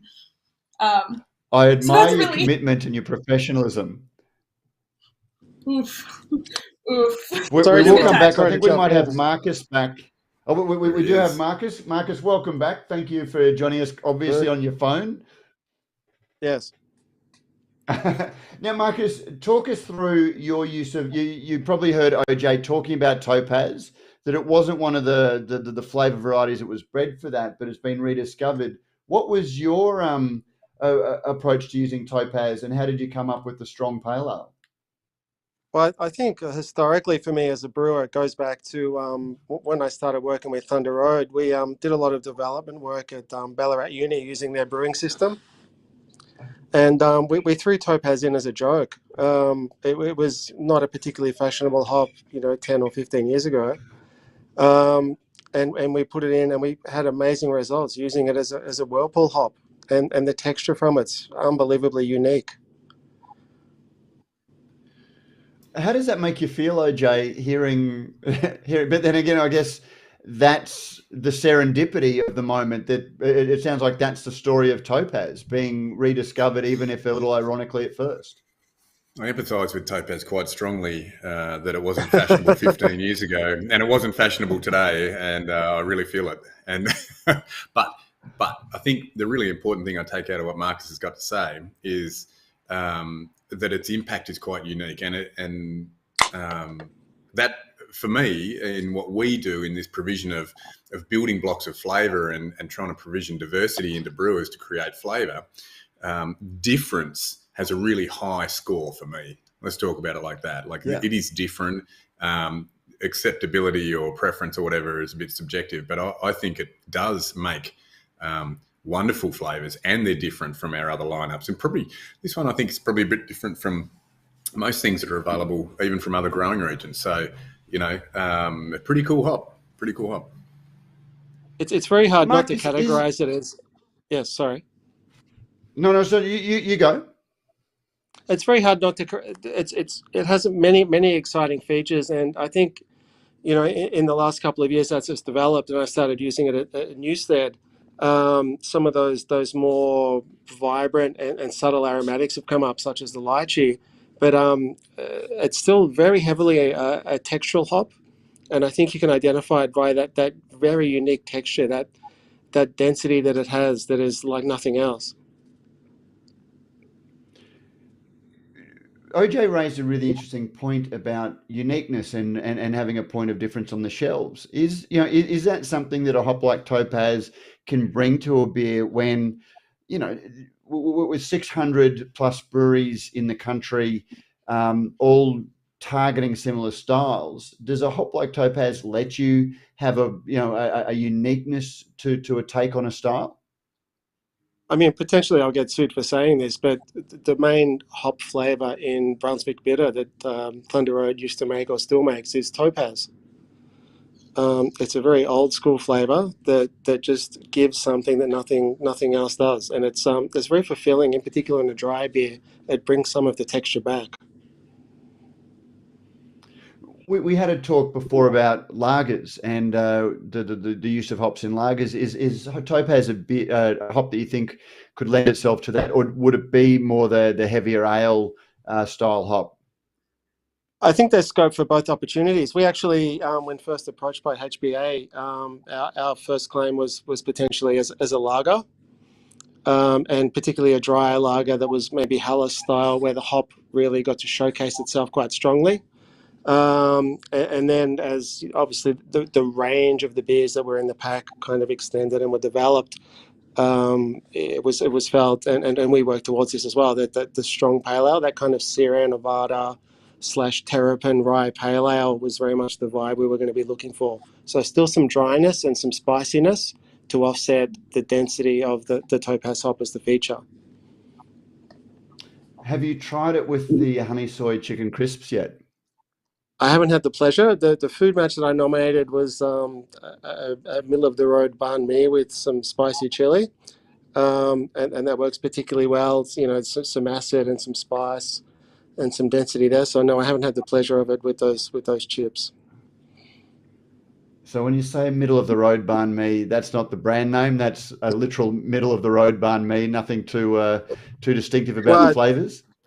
We found ourselves actually doing some development work on this and looking at tank samples when we got it into fermenter, and there's a place that's 20 meters away that sells those things, and my production manager was eating one as he tasted the tank sample and thought it was the best thing he'd ever had in his life.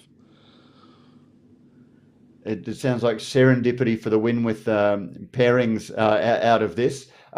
You said that you used it about 15 years ago as a joke. Have you used it in many beer styles since then? I haven't necessarily had access to it. The high alpha makes it quite challenging. I think it's definitely something that's developed some more flavor-forward characteristics over time. I think it might have even been older than the 1980s reference that Owen mentioned, but I'm happy to be corrected. I think it came out of that kind of alpha extraction program just a touch earlier. It's definitely, whichever way it's going now, it's definitely has the heaviness, but also the arc of subtlety just to one side of it that's made it new. I haven't used it that much, to be honest. This was the first time. We use it in one of our IPAs, and it's very much a supporting role. I haven't used it so forward as I've done here with the Hidden Gem for a while. You mentioned that you brewed with Thunder Road, and you're now in Brisbane brewing at Newstead. But between those two bookends, you spent time in the US. How did you find US hops? Did you use US hops in the beers you were brewing did you use Australian hops in the beers that you were brewing in the US? I did use quite a lot of Australian hops, and through my connections at Thunder Road, we did kind of some importing of the stuff that was excess to them at the time. So I specifically made a beer called Drop Bear that was a pale barley wine that was very galaxy forward. When I was working in the States, we were very conscious of obviously the proprietary brands being huge, but also the location where I was in Western Pennsylvania, trying to access Michigan hops and some of the lesser known hops that weren't proprietary. So things like Cluster and Cascades and some other things like that. Zaza, I think, was in the mix as well. Trying to use those kind of more Middle America hops to get some definition. Do the Australian hops have that distinctiveness when you use them in the beer over, the US hops? Oh, look, very much so. And with the beer that I made specifically was the 9% pale barley wine, Drop Bear. That was galaxy all over, but it's a very different manifestation I've found with the higher alcohol content of the beer, and it tends to have much more of a kind of canned pineapple, a softened tropical vibe as opposed to the vibrancy of something like Pacific Ale. And that worked very well for us in the market, in particular, obviously having an Australian brewer behind the wheel. Oh, it's something we've talked about a bit today, isn't it? That different expression depending on your setting. It's quite fascinating for bringing hop personalities to life. So slightly getting towards the end of its life, Galaxy with a 9% beer and its canned pineapple expression quite categorically. Good. Wonderful. Well, Marcus, thank you so much for now. Just a flood update. Are you guys back to brewing at Newstead? We're just back. We've recommissioned the plant about 3 weeks ago, and it's still kind of fixed two things. One thing breaks. But we actually packaged our first beer today that we've put through all of the process on site at Newstead. So wort production, fermentation, and packaging. We put out a Coastal Ale today that was the first one through that process in its entirety. So we're pretty happy. It's actually a good coincidence of timings. Oh, that's great. 10 months after the flood, it's good to have you back and brewing on the scene up there. Yeah, cheers. Thank you, Matt. And mate, thank you so much for joining us. Easy. All right. See you later, guys. Bye-bye. Thanks, guys. We're now joined by the other Matt Wilson. This is always confusing when you look at your notes. Hey, Matt, and see Matt Wilson. Just jump in, Matt, before you introduce Matt Wilson. Keelan's apparently sorted his tech issues out. If we want to jump back onto Has he? Okay. Galaxy. Regan, we might quickly throw back. There we go. G'day, Keels. How are you? G'day, everyone. How are we? Sorry. Good, mate. Northern Rivers, IT. Satellite only goes past every now and again. Yeah, that's it. Lovely to see you all. It's been far too long. Great to hear you, most importantly. Mate, Galaxy, tell us about it. Hang on.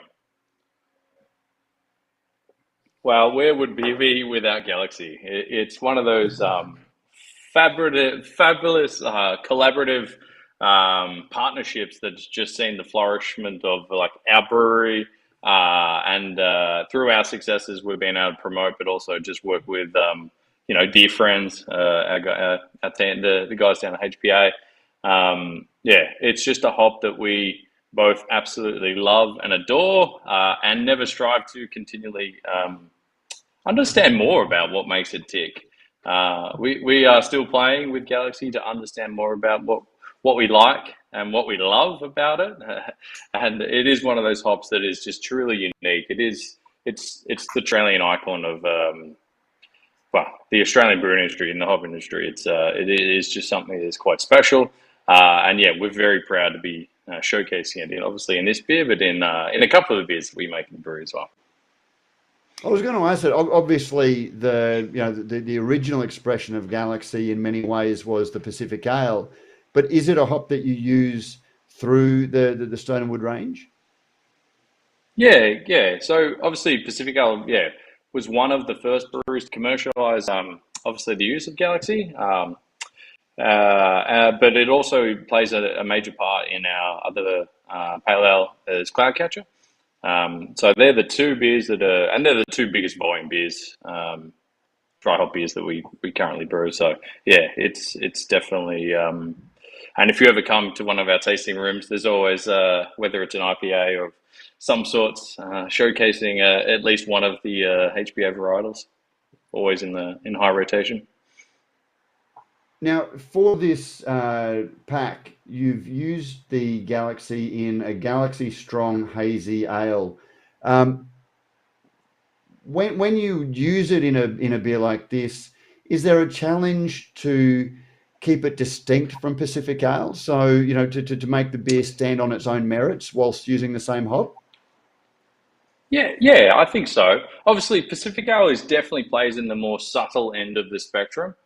Put it in context, pack ale is about 2 grams per litre of dry hopped. I think this was up around the 18 grams per litre of dry hopping. So the level of dry hopping was obviously exponentially bigger, which really allows the passion fruit, the tropical fruit flavors to not just be a light, playing on the more subtle end of the flavor and aroma spectrum, but just to really dominate the nostrils and really, and almost every time you drink it, and it's quite moreish, but it is you can taste it, you can burp up those hop flavors, and it's you always get a second enjoyment of flavor when you drink it, just because, there is a huge amount of hops that went into there. We actually used a couple others. We used some Big Secret and a little bit of Brew One in there as well, but obviously Galaxy being the, more than 70% of the percentage of the grist, the hop makeup. Lindsay, what did you get when you tasted this beer? Yeah, so initially I got just a lot of juicy apricot, white peach, some vanilla bean kind of was in there for me, and an unripe apricot as well up front. Bitter mandarin peel on the finish. For me, I found a little bit more bitter dankness than I expected when I started going in on this with food. And that's what I chose to highlight, because I do think of, personally, I think of Galaxy as Pacific Pale Ale. And I liked seeing this different expression of it. It wasn't so dominantly, seeing a little bit more dankness, seeing a little bit more bitterness to it. That wasn't just like a tropical fruit bomb or like a stone fruit bomb was really appealing to me. That personally, I think of Galaxy as Stone Pacific Pale. and in a lot of New England IPAs. So I really liked it with the apricot almond cream cheese. I also tried it with some apricot delights, and I was just trying to highlight the fruit. And what I found with the apricot almond cream cheese was just that it matched, once again, these flavors matched each other, and then it just finished on this quite like resinous, dank kind of palate without bitterness, because the cream cheese kind of cuts any bitterness that would be there, and it's just like this like a dinky, nice flavor in my mouth.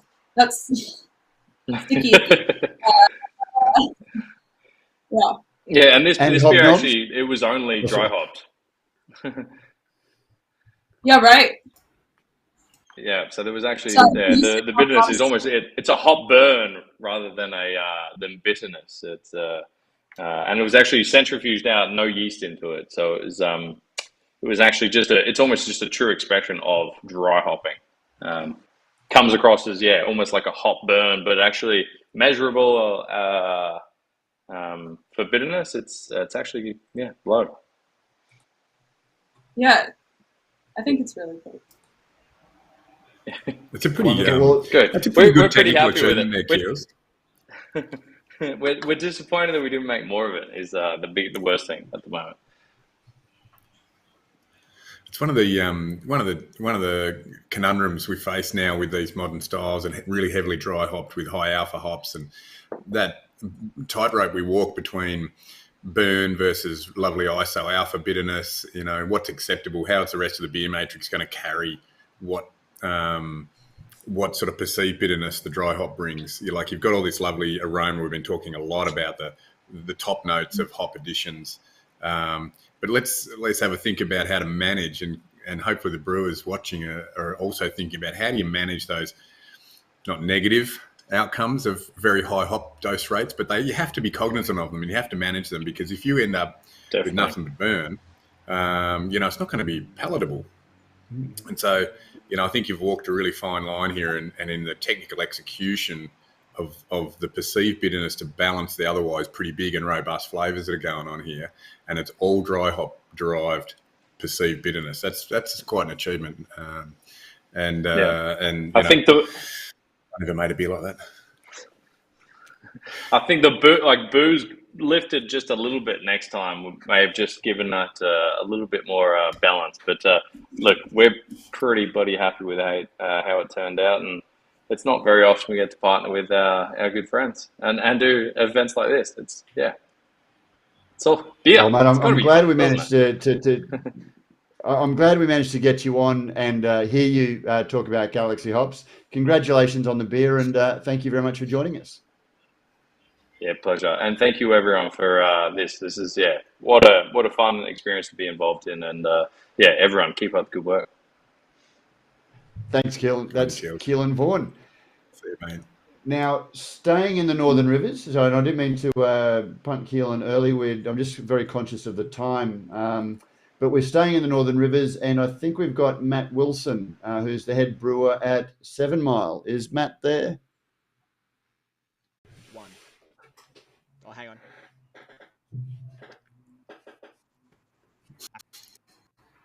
We're back.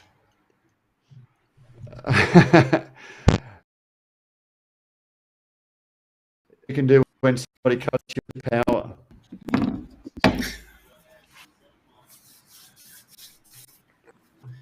In the meantime, I've just been sitting here eating this food and drinking these beers, so it's business as usual.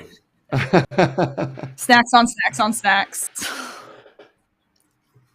That's why it's important to have still sounds like you're both pairing, isn't it? Talking through a TARDIS. Oh no, everyone's cutting in and out. Yeah. It'll come Hello? right. Here we go. Nope.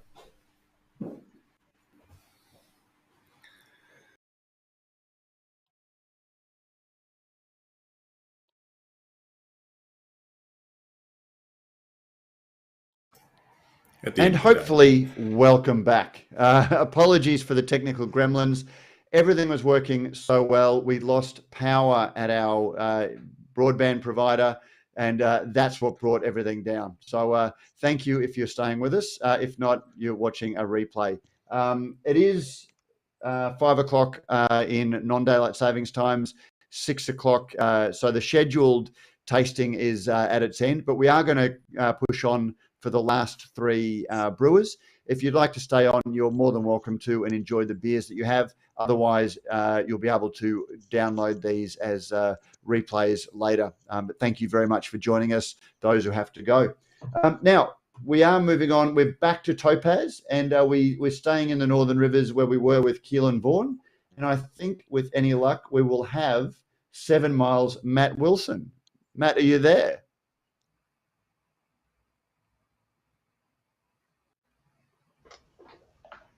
There we go. There he is. Sorry, Matt. Thank you. Apologies for the confusion. No, I was very worried at first because it was like, "Welcome, Matt Wilson," and then there's like nothing happened, and I was like, "Oh no, this isn't going well." It wasn't me. It was all your fault. Yeah, no, it's good. No, as OJ said, relax. It's just beer, and we've got beer in front of us. So how can it be bad, mate? Talk to us about. Did you catch the chat we had a little bit earlier with Marcus about Topaz? I did catch that. Was it a hop that you had used before? We do use it in our brewery for 2 of our beers actually, but generally not use it in this. We usually use it as a bittering addition just because of its alpha content. And I do like its softness that it provides as a bittering hop over some other, I guess, higher alpha Australian hops. I find it can be just a little bit maybe grassy or just a little bit on the bitey side, whereas this is more of that stone fruit roundness to the bitterness. So typically I've selected it for that, and it's probably, I guess, maybe what it was originally even bred for, I would think. Whereas, yeah, I guess more recently, some of these other qualities have been identified in it. So you've chosen an American wheat ale to showcase it in. What was the decision process there? When Simeon first sort of spoke to me from HPA about styles, I mean, a lot of people and a lot of brewers, I guess, are going to say whenever someone says, "Oh, let's do basically a hop trial, and let's see what you can do with this hop." The first instinct is, "Oh, let's just do a pale ale then, and sort of let this hop speak for itself. Let's just put in a nice pale body, some nice sort of balanced additions, and really see what this hop can do." That's not very exciting, though, obviously. So professionally, we've never brewed an American wheat beer before. It's a style that I've always quite liked. It's a style I don't think many people do, and it's something I'd had on some trips to San Diego and things like that, where I always found them quite refreshing in a similar climate to what we're enjoying right now. So yeah, I thought I'd give it a crack. I've never made one, so I thought, why not? Now's the time. So describe the style to me. Describe the base style as a general flavor profile. Yeah, so I mean, like a lot of beers, there's a little bit of leeway either side of any style. But for me, what an American, I guess, wheat should be is a nice clean ferment. You shouldn't be getting any of those other Weizen characteristics that you might get from a German or other European style of wheat. So the wheat malt itself is quite clean ferment. If anything, like the way I've sort of spoken to some people in the brewery about it that have asked, some punters that have asked about it, it's kind of like the grandfather of hazy pale in a little way. That wheat adds that nice softness to it, a little bit of extra protein. You do get a tiny little bit of haze, but obviously it's not the intention. It's just a byproduct of, I guess, trying to make a protein-heavy beer. But at the end of the day, they should just be nice, refreshing, sort of cruisy beers. But yeah, they're certainly not flying off the shelves generally at your local bottle shop. You don't really see them around too much. And what did Topaz bring to that base style? I guess for me, that was why I first sort of went for it. I personally get, when we've used it in the past, I get a bit more of that stone fruit character, which is why we've identified its use for hot side previously. so I liked that about it, and sort of reading the brief and also getting a little bit of lychee and stuff. I sort of went, okay, let's just sort of go for that fruit forward style, but maybe some of the subtleties and nuance of it that you maybe are going to lose when you start hitting it pretty hard, like an Australian IPA sort of style. I've had it before as an Australian IPA, and I've used it before as an Australian IPA hop, and it is it's bold. That can be bold if you really want it to be and let it be. So instead of sort of going down that tried and true path we've already taken Topaz down, I wanted to see what we can sort of capture with maybe some of the more subtleties of this hop. And yeah, for me, just a nice little bit of apricot, a little bit of stone fruit. I definitely do get lychee. We did notice there was quite a bit of there was a little bit of, I guess, batch variance and lot variance for us. We tried 3 different lots before we ended up identifying, or batches before we ended up identifying which one we were actually going to go with for this brew. So we had some 2020, some 2021, and then, or I think we had 2 different lots from 2021, and we sort of just did some rub and sniffs, and we actually did 2 different pilot brews as well to see how this turned out. And it's pretty special for us. We've never ever done pilot brews before with beers. We normally just do one and done and just fire away at it, but we wanted to try to make sure we were giving this hop an honest chance at this style of beer. And OJ, what do you think? Did they give it an honest chance? Topaz in an American wheat? Very honest chance. When this one started coming up in the discourse around what we were going to, collaborate on and whatnot, I was really excited because I understand, as Matt was saying, about the sort of light, somewhat simple beer matrix that the American wheat is, but what a platform to showcase a hop in, and we've touched on this a couple of times now. Dose rate and the other elements of the beer matrix can really affect the expression of the hop, and I thought that this gave us the highest possible chance of capturing that elusive lychee character, and I do get that in this beer. So I'm stoked with it. I really enjoy this beer. It's delivered, Matt, well done. It's delivered exactly what I wanted it to, so that's excellent, because it does give that little touch of lychee in there, and I think that's probably Topaz's defining difference in this sea of citrus forward hops that are available on the market nowadays. Lindsay, what stood out for you?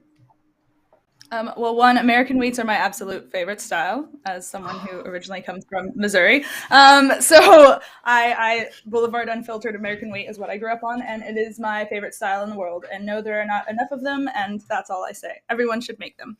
It was really fun to see this. I'm not super familiar with this hop. I don't think I've ever used it. And the lychee and the delicateness of this beer, and the way it's able to present itself in a very soft way is super fun. So going back to wheat beers are great with lemon slices. So an American wheat beer, Boulevard wheat beer in the States, you always put a lemon on the side of it. So I didn't know that Hefeweizens shouldn't have lemon on it when I started drinking German Hefeweizens. I just drank wheat beers with lemon. That's what I knew. And so with this, I really wanted to add just a little bit of acidity to see what it would do. And that's kind of where the goat's cheese came into play. Goat's cheese is a little more acidic. It's also still quite soft and delicate, whereas the beer is soft and delicate. You don't really want to overwhelm the beer or any of the flavors that are in it. And I just thought that the goat's cheese brought out a really nice lychee character that's just hanging out there, just real clean. It is also excellent with the lemon bar as well. So, fun fact. Yeah. There you go. So you can mix and match. Well, Matt Wilson, thank you very much for joining us. Sorry for the technical gremlins that plagued us just as you were coming on, and congratulations on your pizzazz of Topaz American Wheat Ale featuring Topaz. Thank you very much. That's nerve-wracking knowing that Lindsay's, I guess, sounds like one of the world experts on American wheat, and that's my first crack, so it's good. She at least enjoyed it. So it sounds like you've got Thank you. 2 thumbs up there. So, mate, congratulations and thank you for joining us. Awesome. Thanks, guys. Now, OJ, moving to our last proprietary hop that we're trying today, Vic's Secret. Talk us through Vic Secret and the origins of that hop. Yeah, Vic is our number 2 hop by volume off our farms. Sits behind Galaxy as our second biggest. It's really, sometimes the trajectory of a hop is a slow burn, and this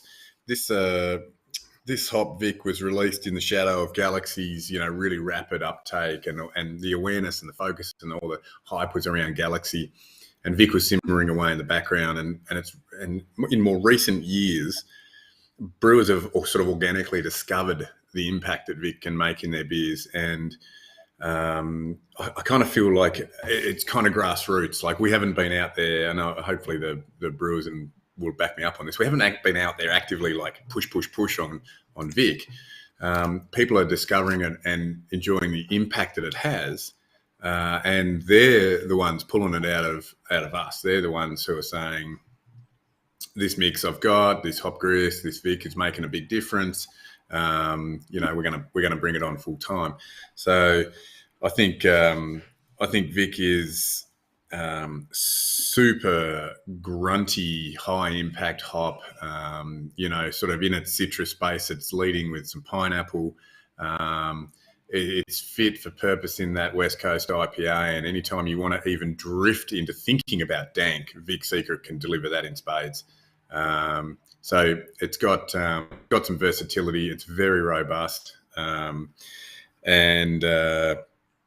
this isn't the first time that the team at Deeds have worked with us on Vic Secret. So I look forward to hearing a bit of the background on this particular beer, because this is another cracker that I love drinking. Well, speaking of hearing about the background of this one, we've got Deeds Brewing up next with the Vic's Best West Coast IPA featuring Vic Secret, and we have Usher, the production brewer. Thank you for joining us, Emily. Emily.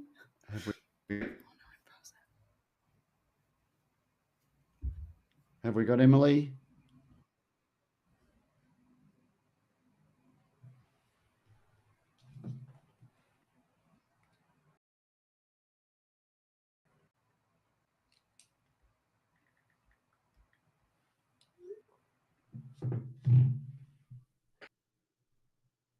Have we got you there, Emily? So everything. We may have to jump one step ahead. I'll quickly try and sort out these audio issues with Emily offline. So if you wanted to head on to Shambles, we might be able to jump back onto it. Sure. Shambles. If we've got Cornel Ian Kulivici, we might bring.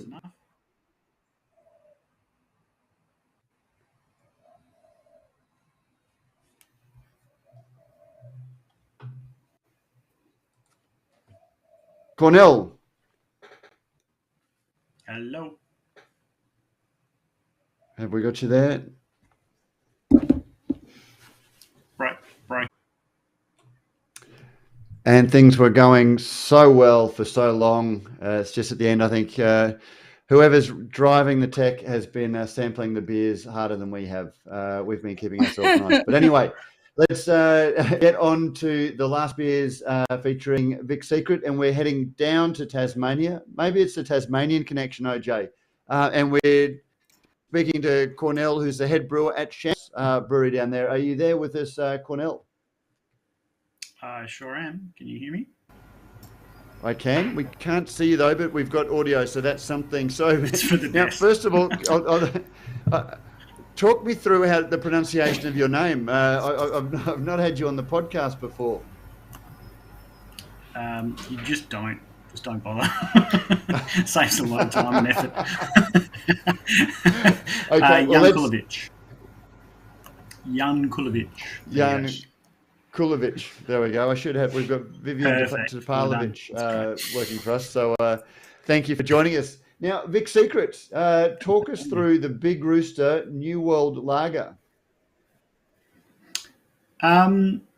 We use Vic quite extensively in a bunch of different beers. we love it. It's a really versatile hop.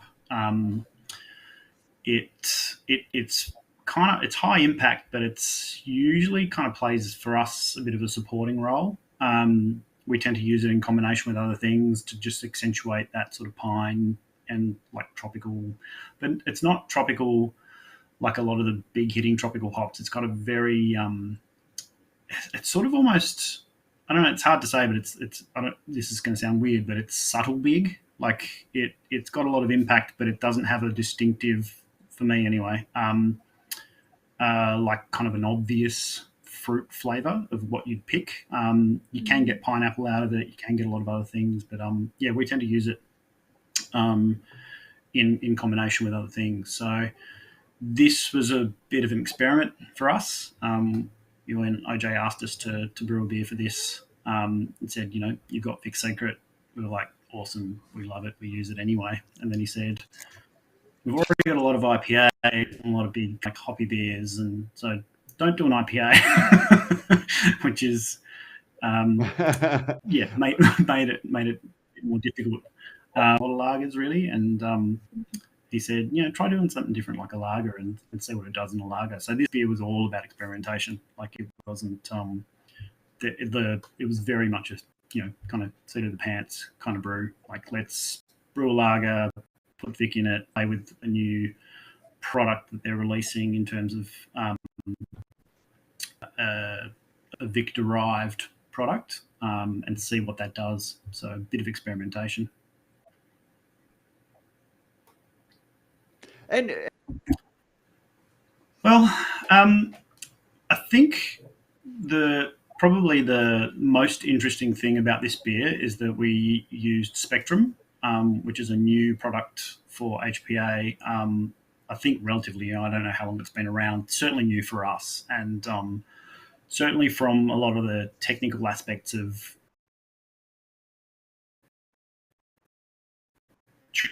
basically another new modern hop extract product. And I'm not sure exactly how it differs from the other extracts out there, but we've used a few of those products over time. This one is by far the most interesting so far. Like its properties are so different from all the other extracts we've used. And there are so many different ways you could choose to use it. It's so new that it's probably got applications in the kettle, in the whirlpool, probably early dry hop, late dry hop, potentially, bright tank. Like there's sort of no real direction with it yet.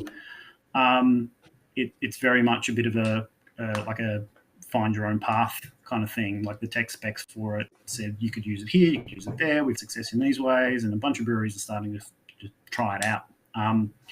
So for us, we weren't 100% sure whether we were going to use it. So we kind of brewed the beer as if it wasn't going to have it in there, and made a fairly clean, easy drinking lager, and then kind of hopped the hell out of it with dry hopped the hell out of it mostly with Vic Secret, and ended up with a fairly punchy, hoppy, and then we kind of went, bugger it, let's try to use this product as well at the end. So we kind of already had a very hoppy lager, and then decided to add this into the mix at the end because it's sort of like, why not? Let's play. And it was a really super interesting experience using the Spectrum product, working out where to use it, how to dose it, the whole dosing process, working out how much impact it has. And it really is quite a strong product. Like it's got a lot of punch to it. So we didn't put much in the end, but it really, like the beer took a bit of a left turn at the point where we added that product. It really punched up the hop character. It really kind of lifted that Vic Secret.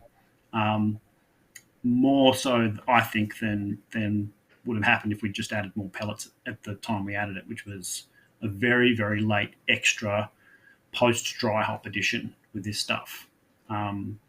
So yeah, it was really interesting, and it really has made it quite a distinctive beer. Like I think it's not like any lager I've tasted. So it's got that kind of Vic Secret profile, but it's really it's really kind of flavorful and impactful, and it's not like your light, easy drinking kind of like everyday summer lager for me. It's quite a big beer.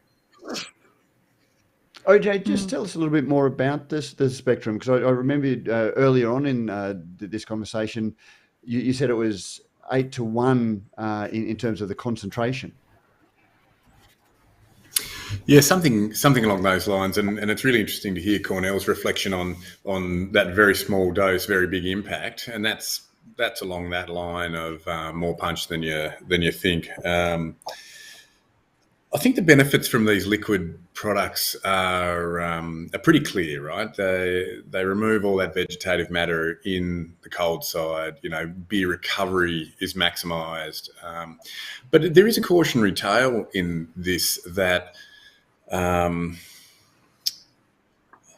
think we need some experience in using them, and they're going to be fit for purpose and certain applications and whatnot. And so, I think I really appreciate Cornell's collaboration in this sense, because we learn a little bit about, beware making a beer, and then, you can't just chuck stuff in. Like it's really considered, and we didn't necessarily know this, because this Vic Secret Spectrum you certainly is brand can. new.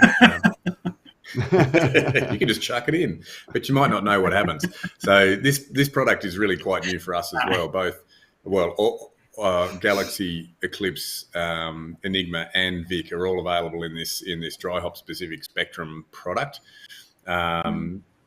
It is still a traditional CO2 extraction, but under quite different conditions. Cornell, and this answers your question about why it's so different to other liquid products you've tried. It is different. It is manufactured differently. There's some new tech in there, and in the way that the flavour components are extracted and then reblended back into the finished product. So it is different. It's very impactful. And I think just like releasing a new hop, I think with a bit of experience and trial, the uptake and the why of using a liquid product in the dry hop and cold side is going to be pretty clear, and it will find homes in all sorts of breweries. It was a challenge that we accepted, didn't we, Cornell? Go and make a really hop forward lager, and the rest of the pack's full of hazies and double IPAs. So make sure it's like really banging. It's a really tough ask, and this beer certainly does not lack for hop character. No, well, this was the first beer that I went. Probably, sorry. You're right. I was just going to say it. Sorry, Cornell, you go. I was going to say it certainly, the experience of it, like what we've learnt from it, for me is really important. Like the experience, especially with the spectrum. I mean, partly by highly hopping a lager with Vic as a thing in the first place was already a bit of an experiment for us. Like we'd only ever used it in ales, we'd only ever used it in sort of hop forward ales.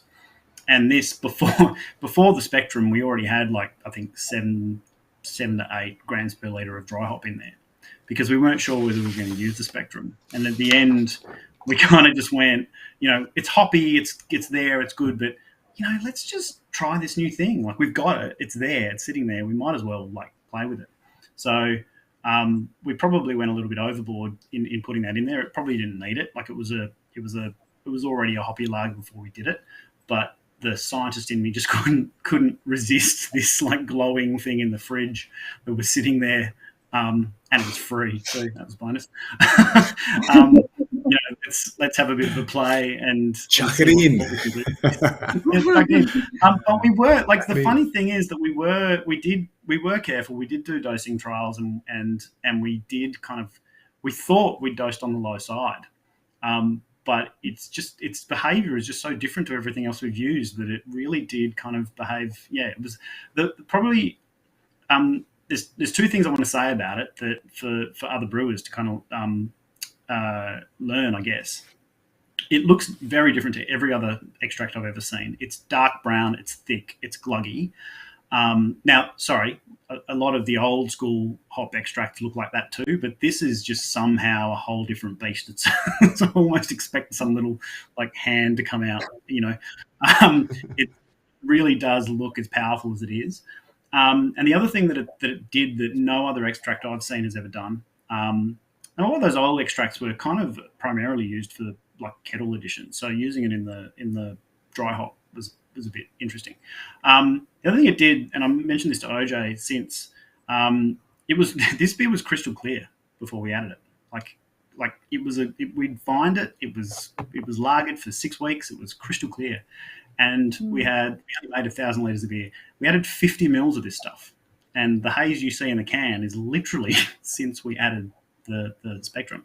So it's got something to it that is really like, I don't know, kind of like concentrated liquid hop pellets. It's got kind of everything that a hop pellet's got in it, which is not what most extracts do. Mostly they're kind of telling you that the vegetal matter's removed, the other, all of these things are removed, and all you're getting is the oil and the flavour and the cool bits. This seems to sort of have a bit of everything in it. It seems to just be all the hop bits in there, which I wasn't expecting. So it was a real learning experience, and it's something that we're definitely going to play with again, and I think try it at different parts of the process and see where it sort of fits. Potentially even doing what we did with it in an ale without having already done a 7 gram per litre pellet dry hop beforehand, would give you a completely different beer. Like, we kind of push the envelope a little bit in terms of, making a beer already, then chucking this in at the end. It's kind of, maybe a little bit gung-ho, but it was fun. And I like beers that don't turn out the way we expect, because you learn something from it, especially when you're using a new product and a new technique or something like that. It's always fun, and then you kind of get to reiterate and play again. OJ, there was a lot to unpack in there. Is there anything that you wanted to address?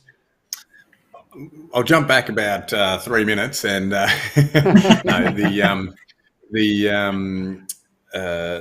comment about just seeming like it brings all of the components. Right, that's actually quite an important point. It's called Spectrum because we reckon it's got the full spectrum of flavour impact that hops bring, versus some of these other older school extract products or products that are manufactured with molecular distillation to strip out certain components and only put certain components back into that thing that they're going to call cascade or whatever. This is actually not fractionated any further. It does represent as much as we can capture the full profile of a hop. And so, like Cornell, I think your sort of empirical observations align with what this product is setting out to achieve. Lindsay, you're a brewer as well as a certified Cicerone. So if I bring you back into the conversation, have you used Vic Secret and have you used a Spectrum? So I've never used Vic's Secret cold side. I've only ever used it hot side Whirlpool. Never used Spectrum. We've never tried Spectrum. This beer was wild though. The pine. I think my first comment, which I write horrible tasty notes, was pine baby, pine baby. Whoa. So if you ever want to hire me to write tasty notes, let me know. It was straight up pine cone. Big piney boy. I would be interested to, like, I can't remember having anything with Spectrum in it recently, and I would be interested to see more stuff with it. Probably 100%. And your match, we've gone cheese and crackers. Yeah, well, not just cheese. Like, it's very specific. So it's like 24-month aged cheddar on like a rich buttery cracker, and there's a reason for that, right? So like you want like a more aged cheddar, so that there's a little bit more acidity in there, right? And on a buttery cracker, because the salt, like a Ritz cracker, ideally, the salt and the butter will kind of cut through some of that bitterness just a little bit, and it just elevates the experience a little bit more. Excellent. It's one of those great matches. Again, cheese. We could have matched almost all of these beers to find a cheese, but that aged sharp cheddar, it was just a really nice match to this one. Yeah, really good. So, Cornell, is there anything else you'd like to say about? You've said you'll be using Spectrum again and experimenting with it. Any thoughts about what styles you would be experimenting with?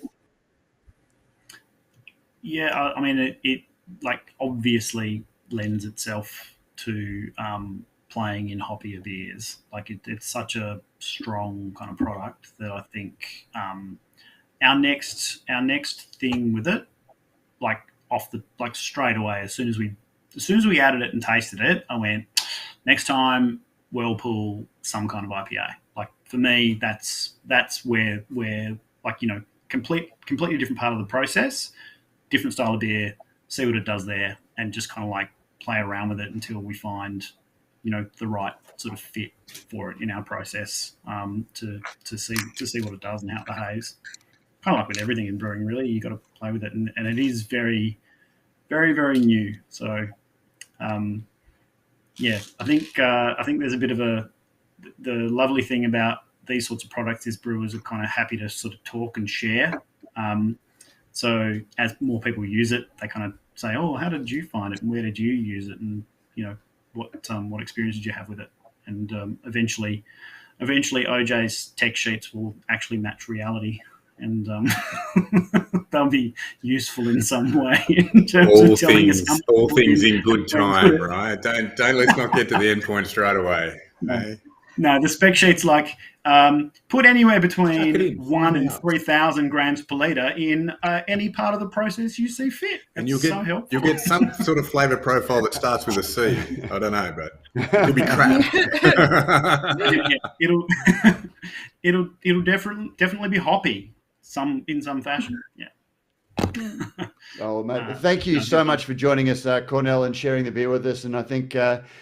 Yeah, as we bring this tasting to a close, I think collaboration and sharing is the thing that really has come out, as brewers have very generously shared their recipes and brewing techniques with each of the hops that they've used across each of their beers. It's been a wonderful experience to be part of. So thank you very much for being part of it.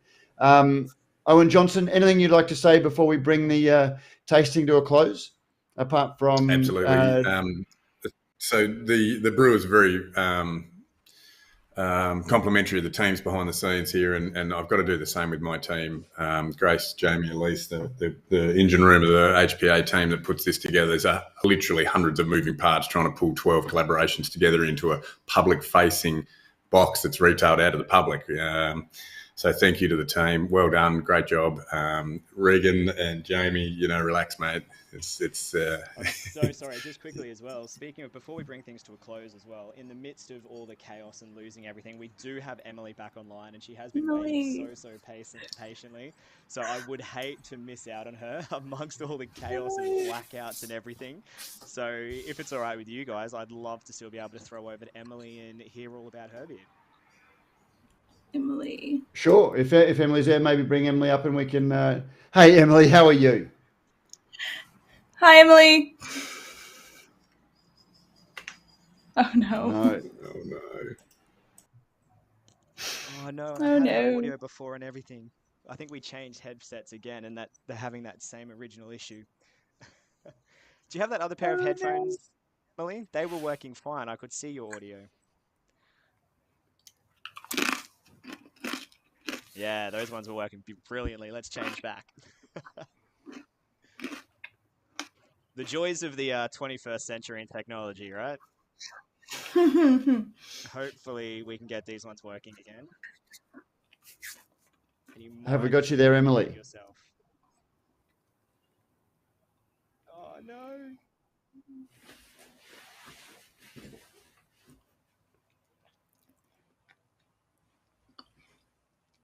Have we got you, Emily?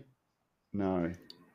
No. Okay, we might organise a time, OJ, to record something with Emily offline, and so we can definitely capture her and include her in the finished package. Sorry, Emily. Thank you so much, and we'll be in touch, and we'll organise to have a chat with you. Okay. Well, OJ, I think in addition to the people we have to thank, we also have to thank the team at Beer Cartel.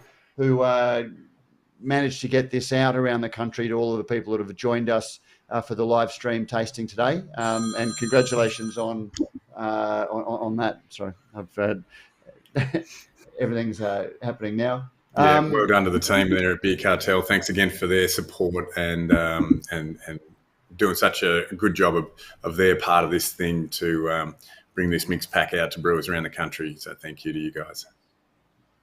And also thank you to our brewer certified Cicerone, beer educator, and former cheesemonger. I think, are you ever a former cheesemonger, Lindsay? Once a cheesemonger, always a cheesemonger?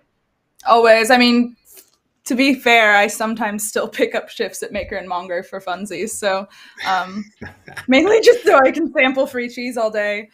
Always once a cheesemonger, always a cheesemonger. HPA, thank you so much for actually putting together this pack, because as a brewer, as a Cicerone as well, like everything you're doing around the hops and getting to know the hops personalities and doing a pack where you get so many different beers from so many different brewers using the same hop, you get to see those hops in different styles. It's such a cool thing to get. So that's something you don't get very often. So thank you. Yeah, awesome. No, thank you. I enjoy it too. It's great. So good. And also, Lindsay, as somebody who's passionate about beer and food, congratulations on the pairings and the originality you've brought to it in such flair. You've brought to it and made it very easy for us all to experiment with some very experimental beers. Anytime. But also thanks to Tiff Waldron real quick, because when I had palate fatigue, she came over and helped me with the ones I was struggling with. So never alone. Your palate's never all being. But thank you. And thank you also to HPA. Again, always trying to keep brewers informed about their products and about hop information generally, and using innovative ways like this that we can all sample together around the country and hear from the brewers that made it. So thank you to the team at HPA for putting that together. On this Friday afternoon, hope you've all had a couple of great beers. I know there have been some very wonderful beers that we've tried this afternoon, and that you're going to enjoy some more over the weekend. And with that, cheers for a Friday evening, and have a good weekend, everybody. Thanks, Matt. Good on you. Thanks, Lindsay. Thank you, Matt. Thanks, OJ.